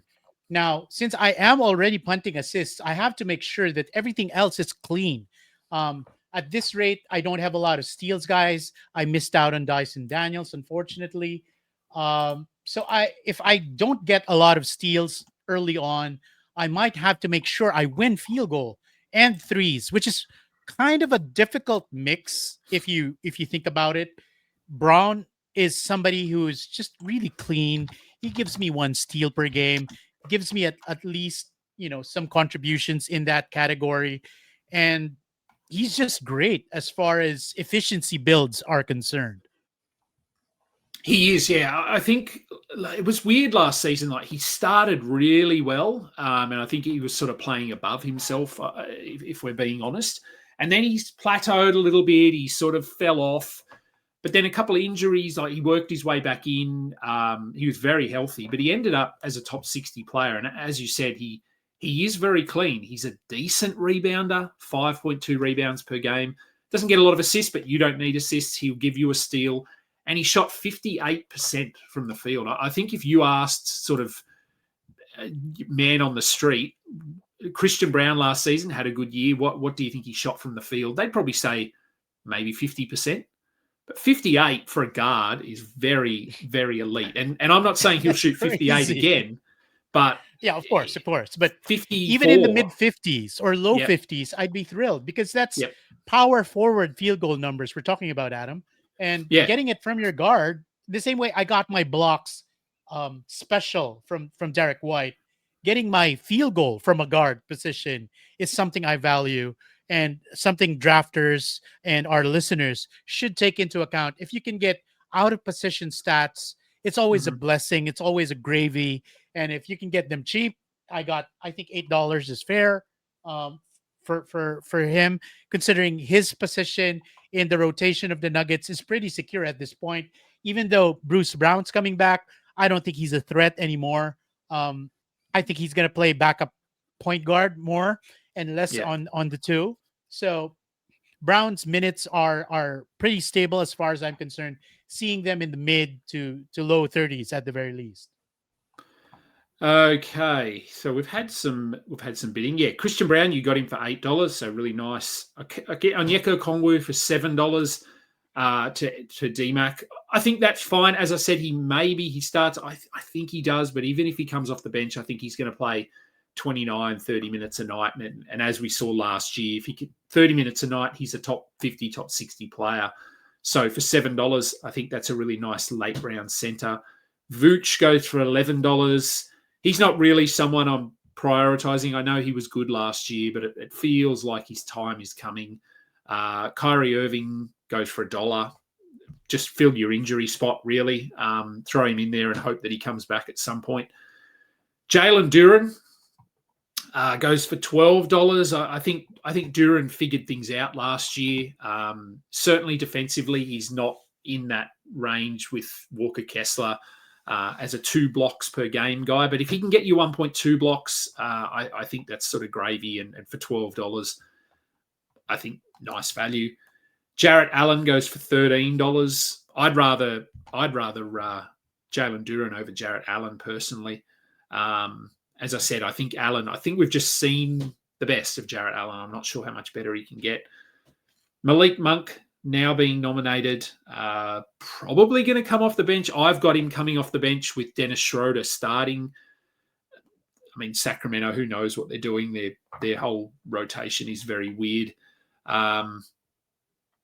Malik Monk was good last year. He started for a while, then he was injured for a little bit, came off the bench. They just don't really seem to know what to do with their lineup. Malik Monk goes for $5. That's fine. I think he's not. I'd take him sort of outside pick 100. Beyond that, I'm just not. I'm skeptical about what his role looks like. Santi Aldama now on the board. So we are moving a little bit quicker through this now that I've upped the bid time, I think. You've still got 7 players. Puppy Roy's got 8. Raf has got 7. D-Max got 7. Okay. So you're sitting at 7 players, $77. So you've got an average of about $11 a player. That's true. And this is the point in the draft where I want to talk a little bit about strategy. At this point, if you hold back enough, like in my case, I've held back for quite a while now, as Adam has already mentioned, I can actually be the one to nominate guys that I want to target, since I do have the advantage of the bigger budget spending, secure my guys now, because the window where you want other teams to spend their money is already passed. Now's the time to really jump and target the guys aggressively who you want on your team, because I do have, at least I'm a top 3 guy as far as budgets are concerned. I can afford to blow a little bit of money, on guys that I know I want to target. So that's a transition within the draft that I want to highlight for our listeners. Yeah, and you're exactly right. There's ebbs and flows throughout an auction draft, and this is a time, and now you've sort of set your build up, so as you were talking early, that there was a chance you could turn assists around and go someone like a Josh Giddey. That didn't end up happening, so you're now in a situation where assists, we don't care about assists at all. So you can start setting your queue. You can start going, okay, I need some guards here that don't get me assists. I want to get another blocks guy at some point. Let's keep my field goal percentage pretty good. So you can jump in here. Now, obviously, if you're new to auction or new to Fantrax, you can see that players are sorted by rank here, and you can't sort by stats. So you can't say who gets me the most blocks. Click on the flex button here. So rather than having a look at all, I don't know why it does this, but if you click on flex, you can actually see the stats rather than the ranks, or you can see the rank as well, but you can sort by stats. So if you then sort by assists, you're going to get your top assists guys. But if you scroll down and have a look at some guards that are sitting in here, like Jalen Suggs, not really going to get you many assists, but he'll get you some threes and some steals. So he might be a cheap guard you can get late. Peyton Pritchard, we talked about him earlier. Jalen Green, another guy, 20-plus points, not many assists. So that is one way you can do it. And then you start building your queue, and then you'll get to a point where, you might nominate like a Jalen Suggs, and he might go a little bit above what you want to pay, but you're in a position where you can either pay that amount or just say, okay, look, that's one guy off my queue, but I've got another 5 guards here, so I'm okay to let him go. Let someone pay a little bit too much for him, go to the next guy. We've had some more bidding. Santi Aldama went for $1. No point. No surprise there. Shaden Sharp goes for $4.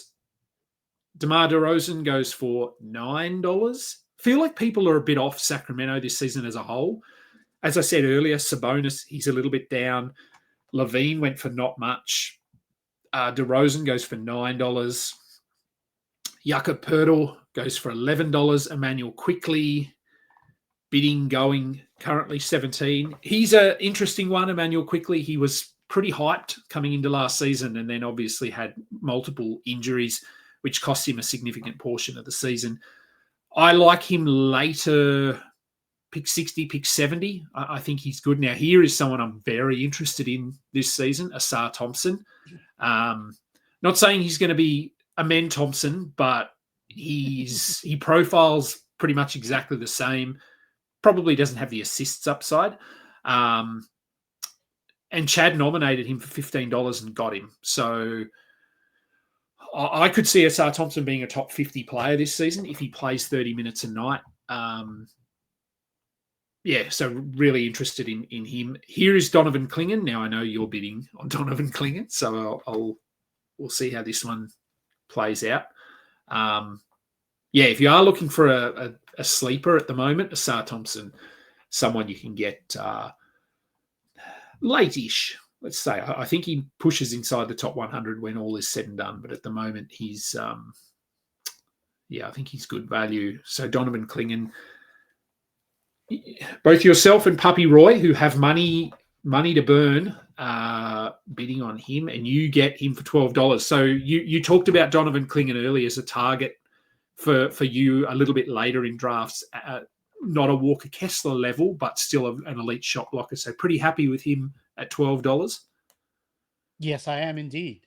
And between him and Chet Holmgren, plus Derek White, and the occasional half a block I'd get from guys like Trey Murphy, I'm pretty happy right now. I mean, even Jalen Johnson gives me maybe a block per game.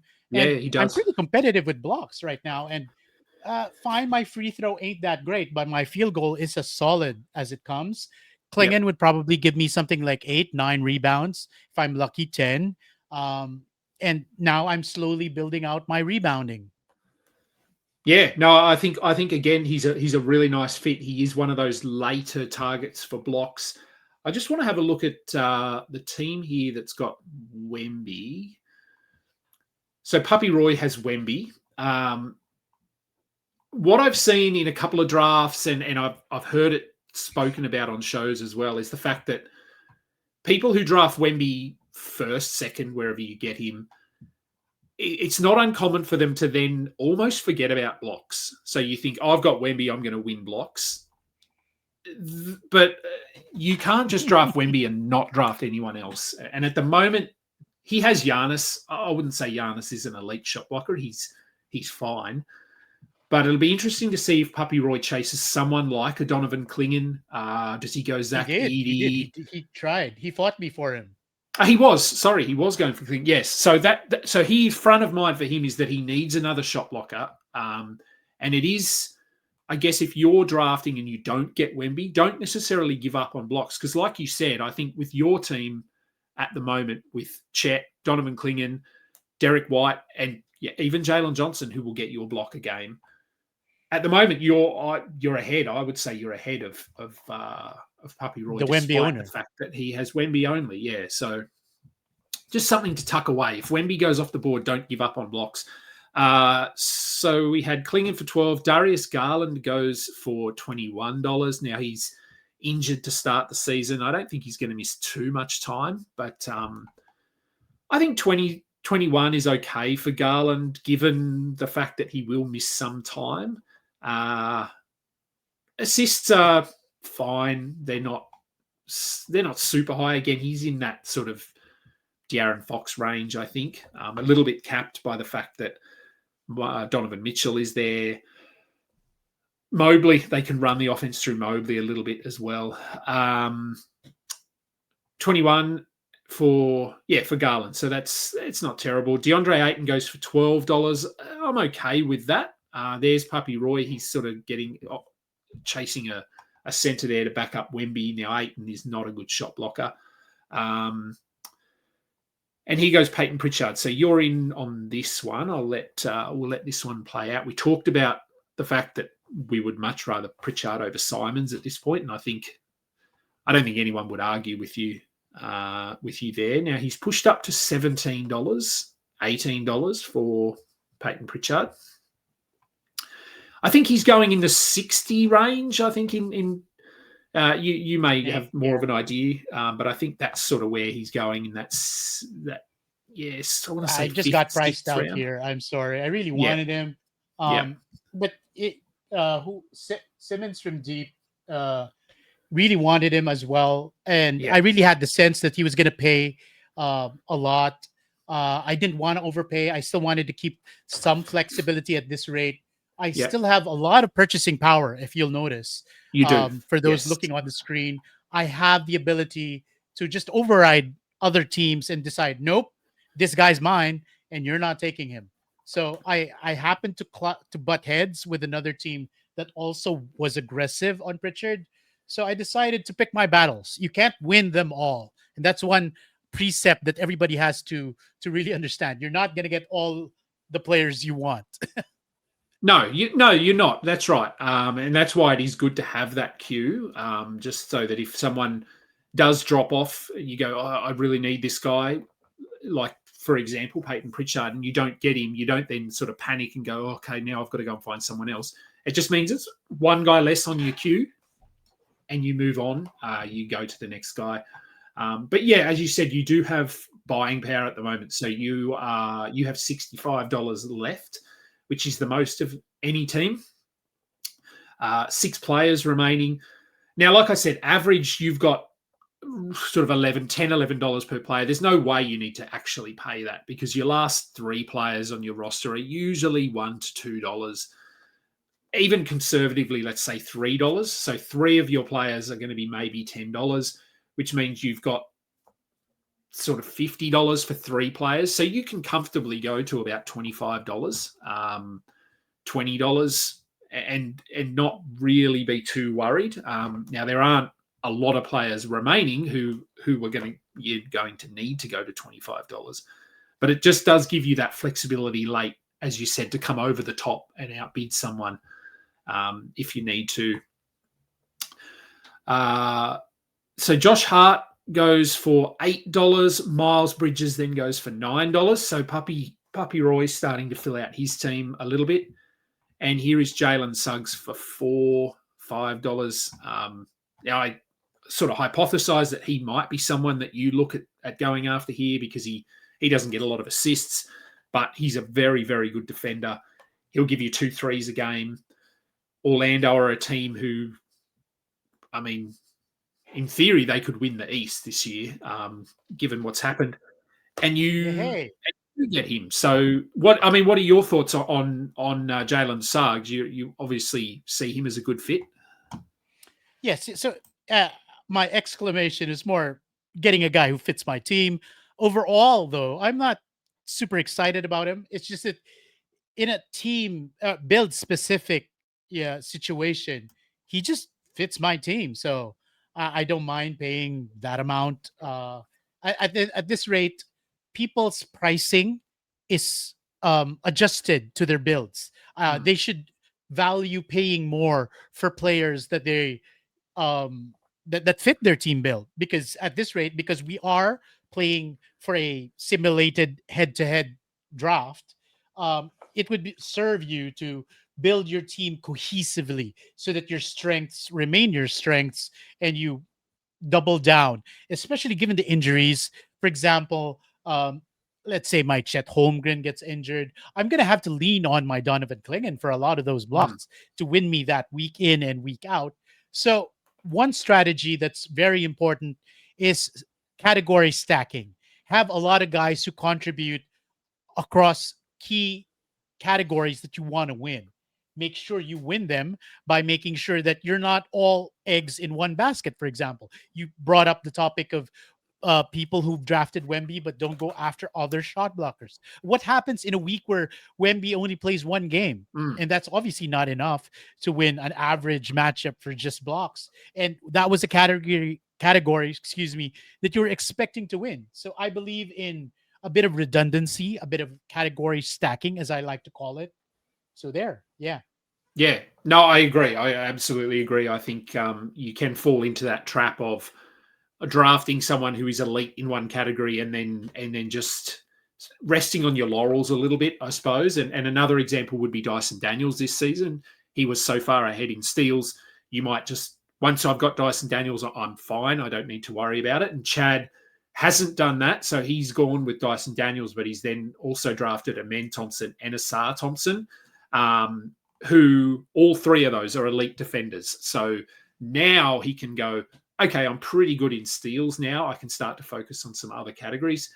So, yeah, that is a trap that people do fall into from time to time. We've had a couple of more. So Jalen Suggs, as I said, you took him for $8. And much like you, I'm not super high on him this season because I just think the addition of Desmond Bain, a healthy Paolo Banchero, and Franz Wagner, Suggs is just going to be so far down the pecking order offensively that speaking in general, he's probably not going to be a super valuable asset. But in your build where you don't need assists, you're really just looking at steals, threes, then he's fine at $8. Zach Edey goes for $3. Julius Randle for $9. Isaiah Hartenstein for $7. Now, last year, I think I was sort of pushing him as a top 50, top 60. The Chet injury certainly helped him, and he probably played at that level for a while, but I think we saw at the back end of the season that Hartenstein is going to settle in as a top 80, top 90 player. So for $7, I think that's okay. Jalen Green goes for $10. New team for him, obviously out of Houston now. I think he's going to be option number 2 behind Devin Booker, and the fact that Devin Booker is handling the ball a lot, Jalen Green's going to have to do scoring. So for $10, he is one of those guys that is a little bit empty if we're looking at his overall stat set. But again, for $10, I'm okay with that. Alex Sarr, who I thought was pretty good last year. Obviously, there's some concerns around his field goal percentage. He shoots a lot of threes, but I think towards the back end of the season where some rookies were starting to fall off, I thought he looked a little bit better. So coming into this season, again, Washington, they have nothing to play for. So common sense would tell us that Sarr is going to play a big role for them again. Can get blocks, can hit threes. So he is a little bit in that Miles Turner, Jaren Jackson to a lesser extent in that range as a player that can give you some out-of-position stats. And for $12 to Chad, that feels okay. No interest from you there in terms of Alex Sarr? Like a lot of the market, I'm kind of worried about his field goal as far as it being a risk to my team. I see some potential progression on his part. I'm sorry, I'm trying to fight. You are bidding, yeah. No, keep bidding. Yeah. No, so I'll be. And I thought you would. So, you do that. I'll talk. So, Mattis Buzelis, you nominated him, and I know you mentioned earlier that he is someone that you're actively targeting later in drafts. He's going at the moment. I want to say, I mean, his ADP, he's probably in the 80s or the 90s. I think he probably pushes up to be a top 70, even a top 60 target once we hit October. Just because of, I think, his path to minutes, hoping that Chicago make the right decision and move away from Patrick Williams, which surely they're going to do. Buzelis was amazing down the stretch last year. I'll bring up his numbers here on my other screen. Yay. Okay, sorry. I'm back. All right. I won Buzelis. Yeah. I did pay a premium for him because the market is generally positive on Buzelis as far as ADP is concerned. I've seen him get drafted somewhere in the late 80s, early 90s. But like you said, that should get pushed a bit earlier. From Buzelis, I have a forward who can shoot threes and block shots. Mm-hmm. It's simply a perfect fit for my current build. And like I said, I have to be willing to budget more for guys who do fit my team build. So I was willing to pay. Yeah, and I think you've pulled up his numbers here from last season, and overall, not great, but it took the Bulls a while to figure things out, I think. But the last 2 months, he's inside, the last month, he's inside the top 70, 14 points, 5 rebounds, 1.3 blocks. Again, he's another guy that is going to help. Well, he's not going to hurt your field goal percentage, so he'll sit at probably around 50% because he does shoot a relatively high amount of threes, but he's a good shot blocker. So, yeah, I think he's a perfect fit. And like we said only 5 minutes ago, you're in a position where, yeah, look, did you overpay? Maybe by $1 or $2. But at this point in the draft, it doesn't matter. He's a guy that you want and you've saved money. And taking him for that price, you're still sitting in a position where you can overpay for someone else that you really want.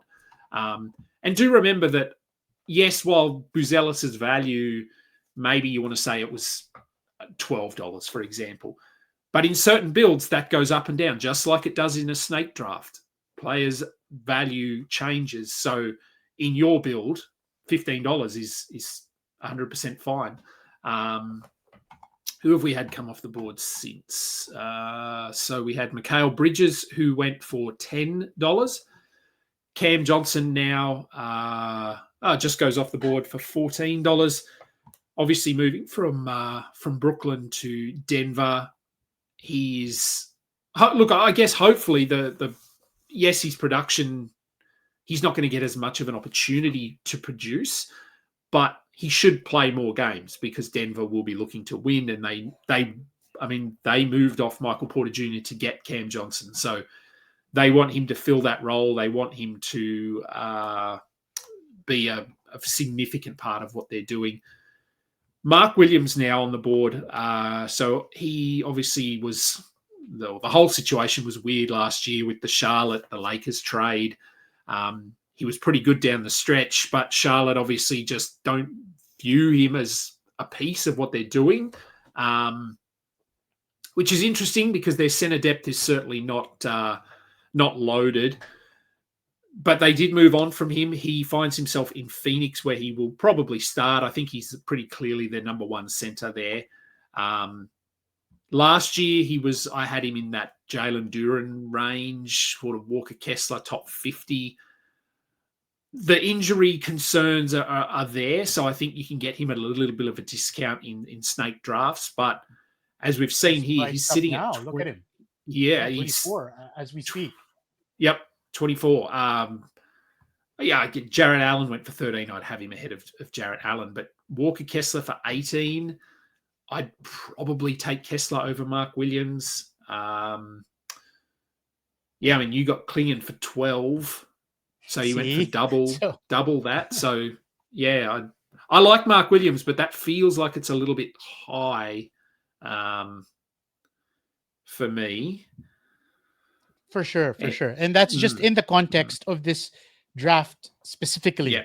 But overall, and just to share with our listeners, personally, I am high on Mark Williams. I think this will be a crucial opportunity for him to turn around his outlook for the season. And as I think I've shared this when I guested on Dan Besbris's show, that how should I say, the Suns have a good history or track record with taking care of players who have been injury prone in the past. Yeah, they do. The context of this draft, it's over probably too much, but yeah, I can see him going top 50 in snake drafts. So Anthony Simons then goes for $7. Interesting. It lines up with what we've sort of said, what you said about the whole Peyton Pritchard, Anthony Simons discussion. Pritchard went for a lot more. He went for 19 from memory. So almost 3 times the price of Anthony Simons. So for $7, fine. Take a chance on Simons, and maybe he does play 30 minutes a night and gets you 20 points a game. We're not 100% sure. Now, I'm just trying to change the bid time here. There we go. So I've just changed the nomination time limit again to 15. So we're closing in on 2 hours. We've still got quite a few picks, so I probably will pick this up. Let me have a look at what are my limits here. I've got a 15-second time limit and a 15-second initial bid time limit. Maybe let's change that to 10. All right. Okay, and I'll let people know. Again, Now, obviously, part of the reason I'm speeding this up is because it's a show. A podcast that goes for 3 hours is not ideal. If you're doing this as a real draft with your friends, you don't need to speed this up. I'll be doing. I mean, both of my home leagues are auction drafts, but we're all in a room together doing it online, face to face. So lovely. we're happy for it. That's fun. Yeah, It is. It's ideal if you can do a live auction draft in person with your league mates. It's almost the epitome of drafting for me. So we're happy for it to go for 3 or 4 hours, and we'll often take a break. Everyone will nominate 3 players, and then we might take a 15-minute break to grab a beer or have something to eat.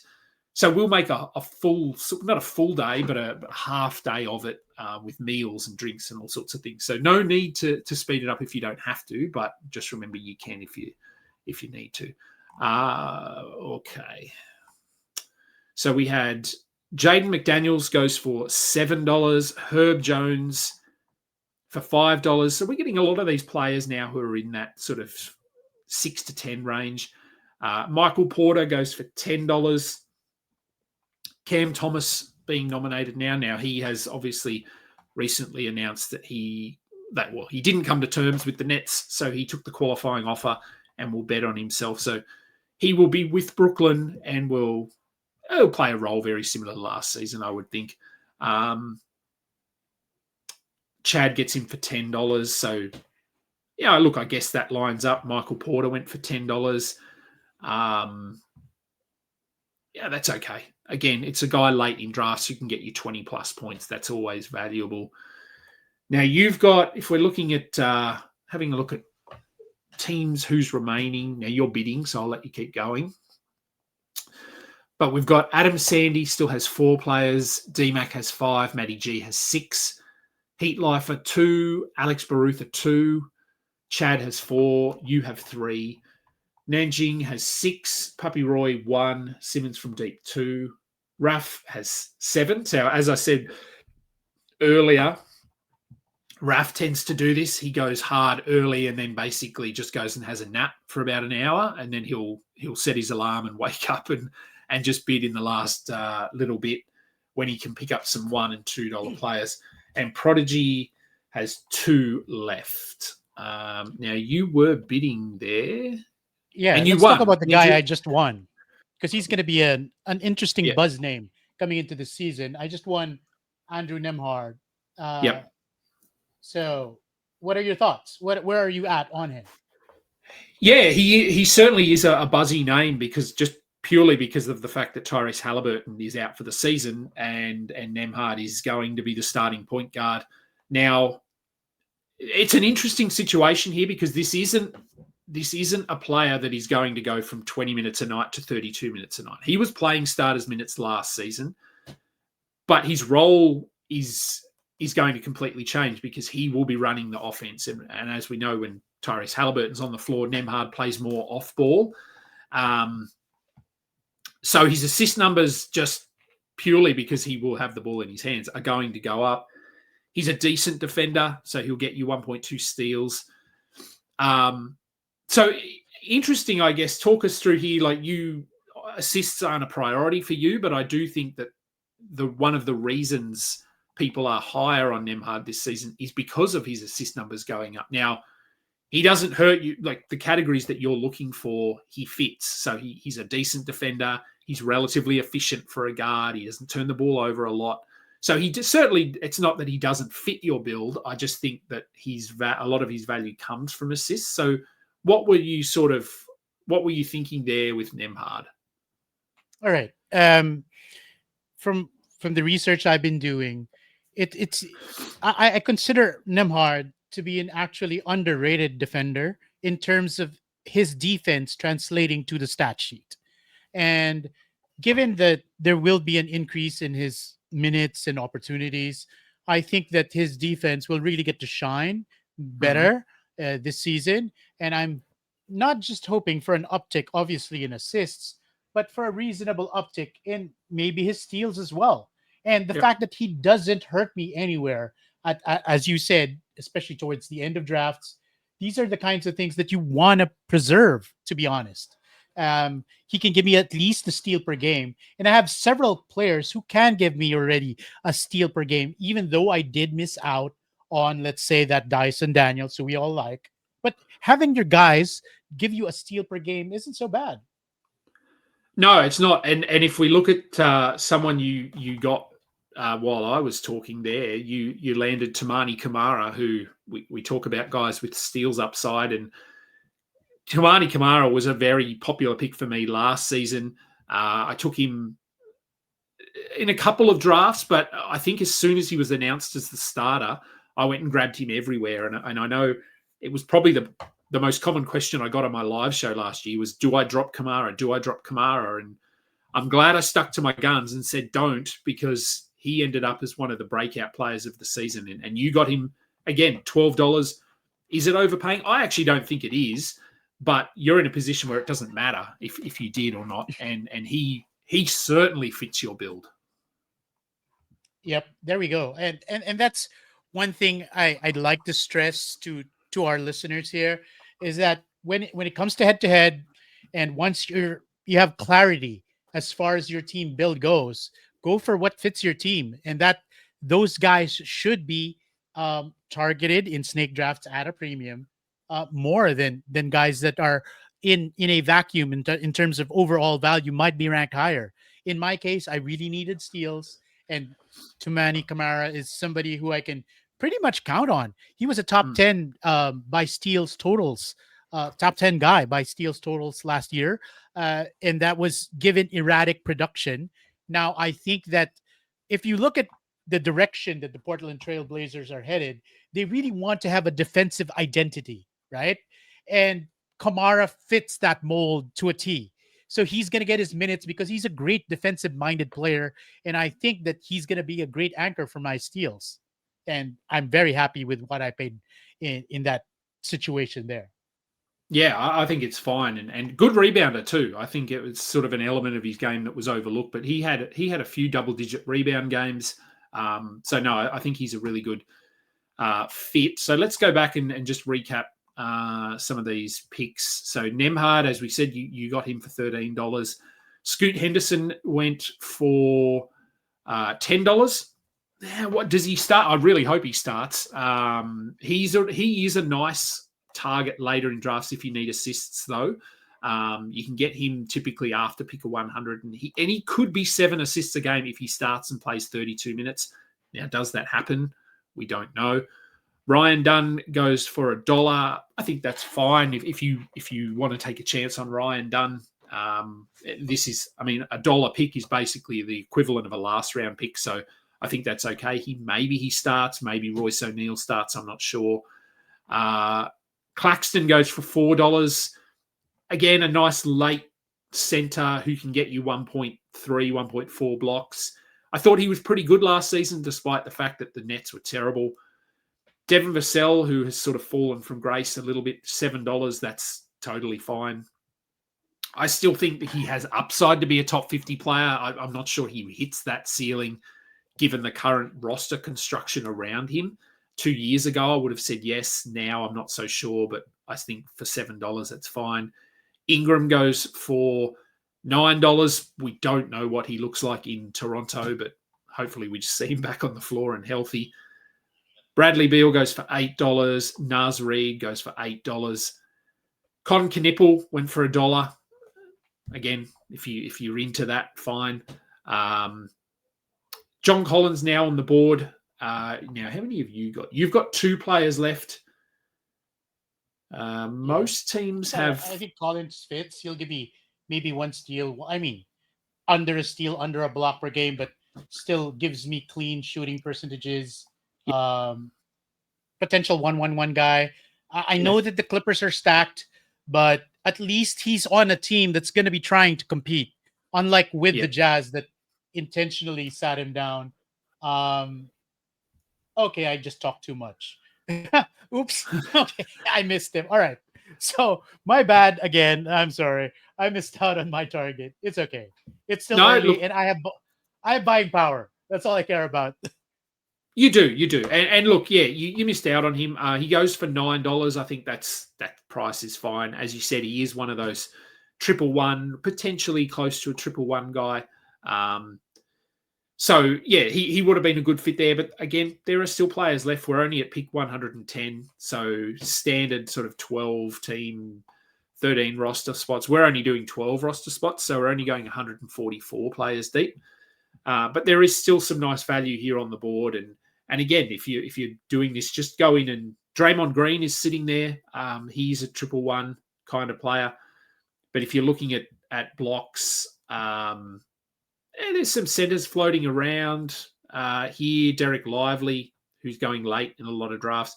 Taylor Hendricks is a guy that intrigues me a little bit this season. I just don't know what his role looks like, but he could also be a triple one player. He was starting last season before his leg injury. They've added a few pieces, and so I don't know where he fits, but I don't mind taking a chance on him as a last round pick or a $1 pick. Let's have a look who's gone off here. So after John Collins, we had Tari Eason, who went for $6. Brandon Pajemski, you got for $5.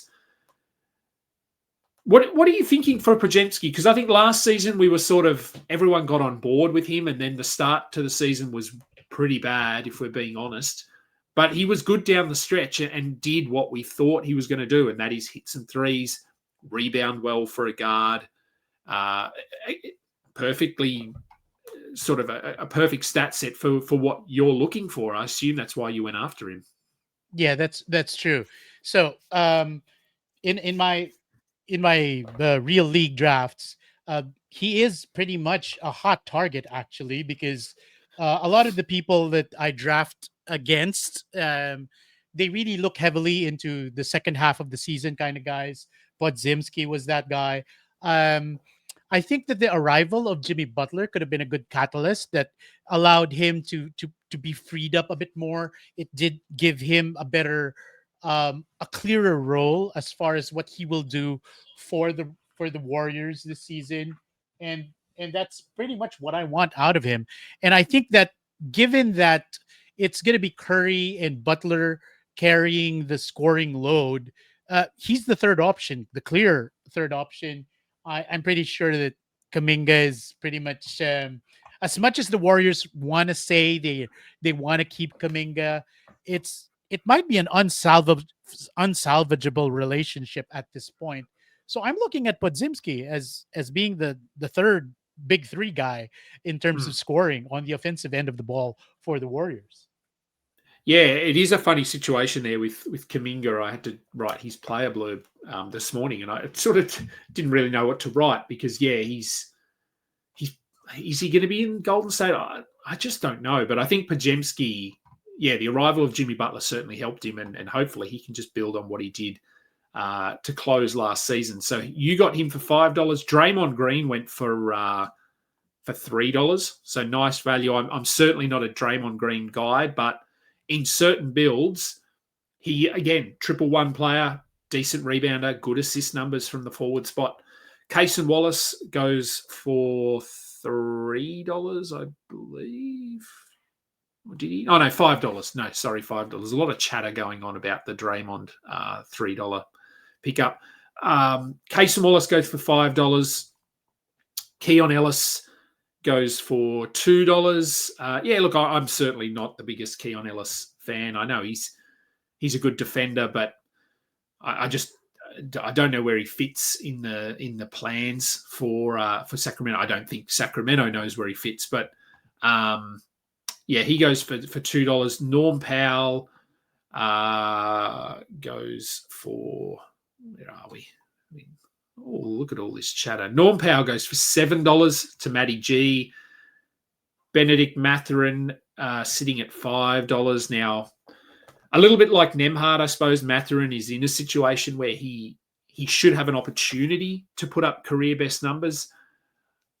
For me, he's so inconsistent. I know he had some good games last year, but then he just vanishes. So I'm hoping that he can, as a Pacers fan, figure things out this season, but he's definitely not someone that I'm targeting in drafts. If I can get him as a last round guy. I probably Yeah, would, but last that's about round, it.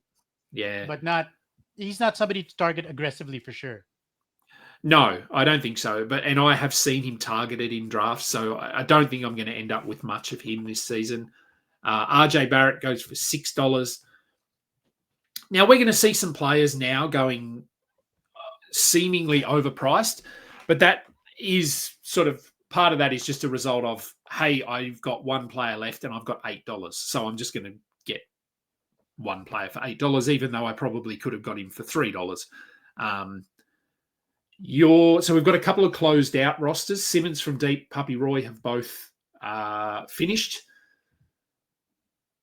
Raphael Johnson still has 6 players left and $6, so he really is biding his time until the Well, he has last no minute. choice at this point because No, he has to really value pick later on after pretty much everybody's done because he has no purchasing power aside from whatever lands on his lap for free.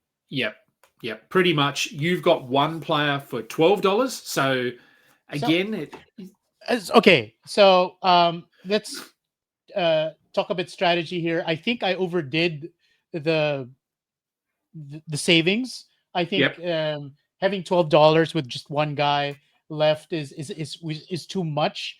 That means based on how much I have left, I probably most likely left some value on the table, meaning I could have gotten, I should have fought for guys earlier. Like you did comment, I missed out on Desmond Bain. He would have been great. I think as a result, I missed out on some key 3-point shooters that would have helped my situation. And but again, it's really difficult to project where the flow of a auction draft is going to go, especially in the middle parts. There is a lot more clarity towards the end. But as far as optimization is concerned, for our listeners, you ideally want to end with $0 if you can, while yeah. getting the most value. Yeah, you do. And yeah, look, hindsight, it's a wonderful thing when you do auction drafts. I'm often left with a situation like you where I'm happy with my team, but then I think back and I go, I could have just gone an extra $3 on this player or an extra $5 on this player.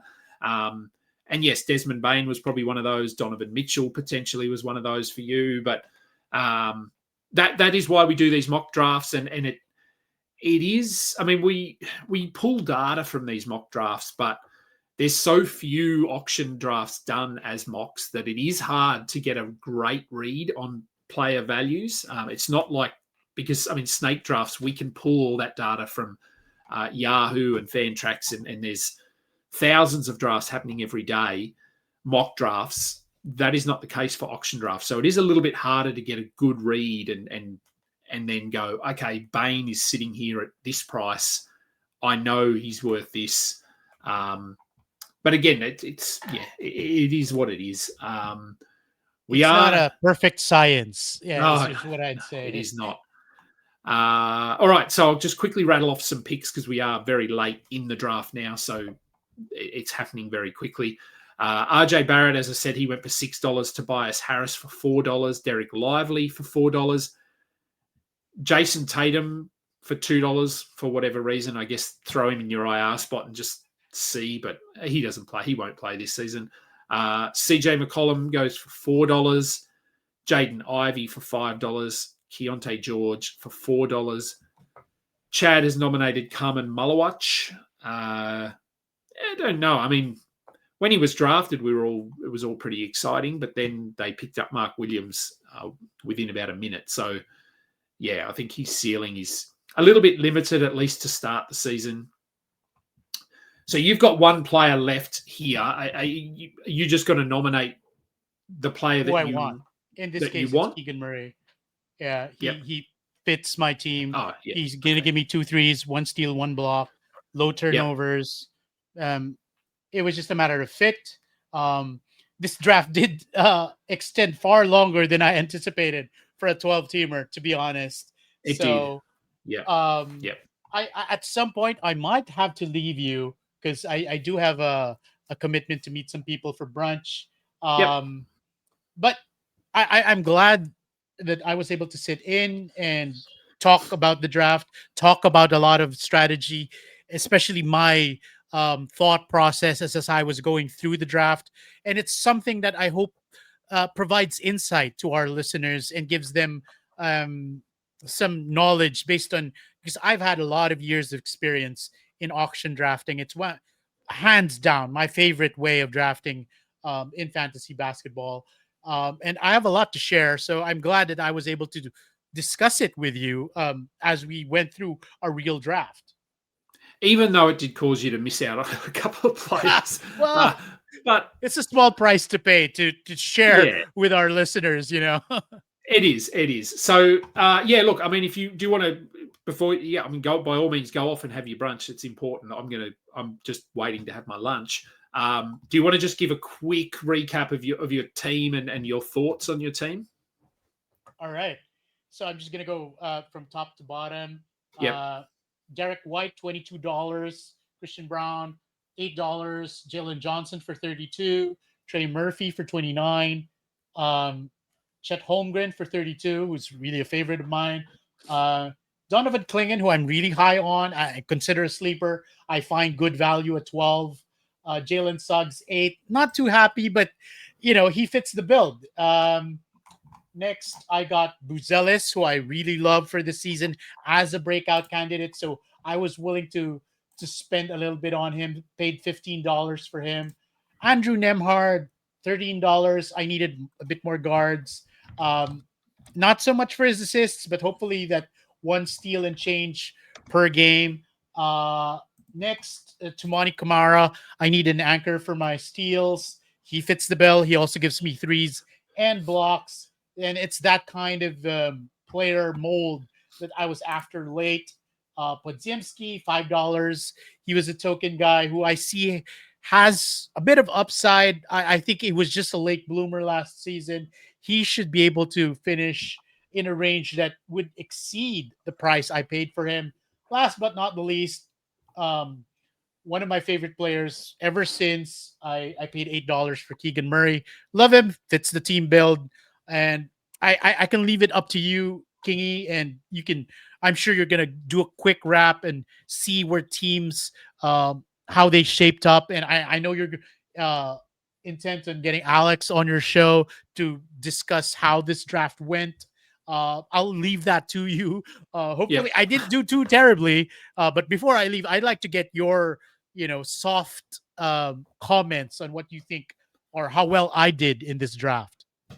Yeah, I think it was interesting watching. I mean, it always is interesting watching other people's strategies. And as you said, sort of near the top of the show, we both are not afraid to punt. So it was not surprising to see you lean into some sort of a punt build. And look, I think, yeah, you got some nice value there on Jalen Johnson, Trey Murphy, even Chet, I think was pretty good value there, Derek White. So there's a lot of value at the top of your draft. And as you said, in hindsight, it probably means you could have gone a little bit harder on a couple of guys, but that's often a situation I find myself in as well. So no, look, I think the build, it makes perfect sense. You went after some guards that don't hurt your field goal percentage and don't necessarily need the ball in their hands as much to have value.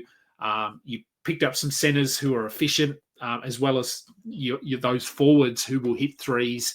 So no, I think the build to me makes perfect sense, and I'd be happy if I got some of these guys at this price in some of my real drafts this year. I don't know if I will, but no, it was good to hear your strategy, and to me makes perfect sense. And yeah, I'll do a quick recap, but I will let you go and enjoy your Saturday morning.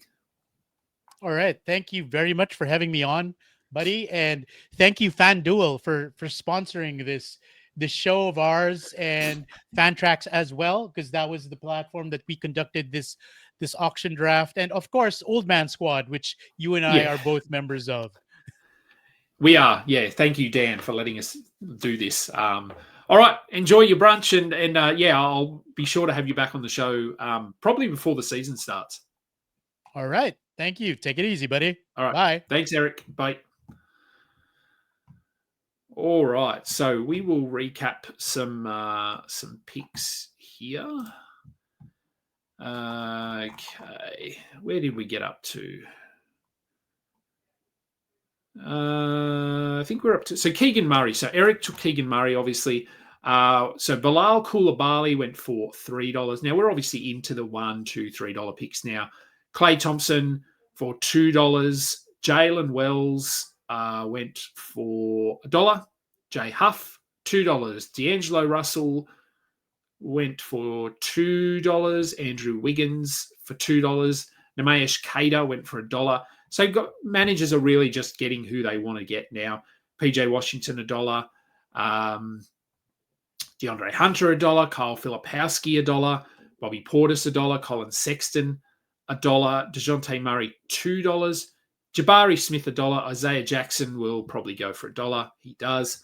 We're just waiting on Raf now to close out his team. Now, obviously, I said he will just grab the guys he wants to get late. He will get Mitchell Robinson here for $1. Now, I will get some of these guys on the show. So I'll get Alex Barutha to come on. Matty G will probably want to come on. D-Mac, I know he's away at the moment. I'll get Raf on the show because his strategy differs a little bit from some others. So we can get him on the show as well. Zachary Riesachet, he will get for $1, and then he'll have one more player left. Look, I'm not going to spend time doing a full recap now because the show just has been long enough as it is. I'll get these guys on the show to cover their teams individually and their thoughts on value and that sort of thing. I will get something up on Twitter as well with a bit of a recap. One more player, Dan Gafford. Okay, so that is who Ralph will round out his team with Daniel Gafford there, and then we will be done. And we are done. It looks like, pretty sure. Everyone's grey, so I think we're done. So, look, thanks to everyone who did jump in and was part of this. Let's just remove me back to the stage. We don't need to see a small head. Look, thanks again for tuning in and watching along. I know it is a long process, an auction draft. This is why we only do one or two of them every year. I probably will do one more at some point with different analysts potentially. It just depends on time zones and things like that. But I think that's going to bring us to an end. Look, thanks for tuning in. This episode obviously brought to you by FanDuel, brought to you by Fantrax. Great to have those guys on board as partners for the show. I'm Adam King. He was Erik Ong. Remember, go and find him on socials at Rotomancer, ROTOMANCER. I am at Adam King 91. This has been Stuff It, a fantasy basketball podcast. We are done.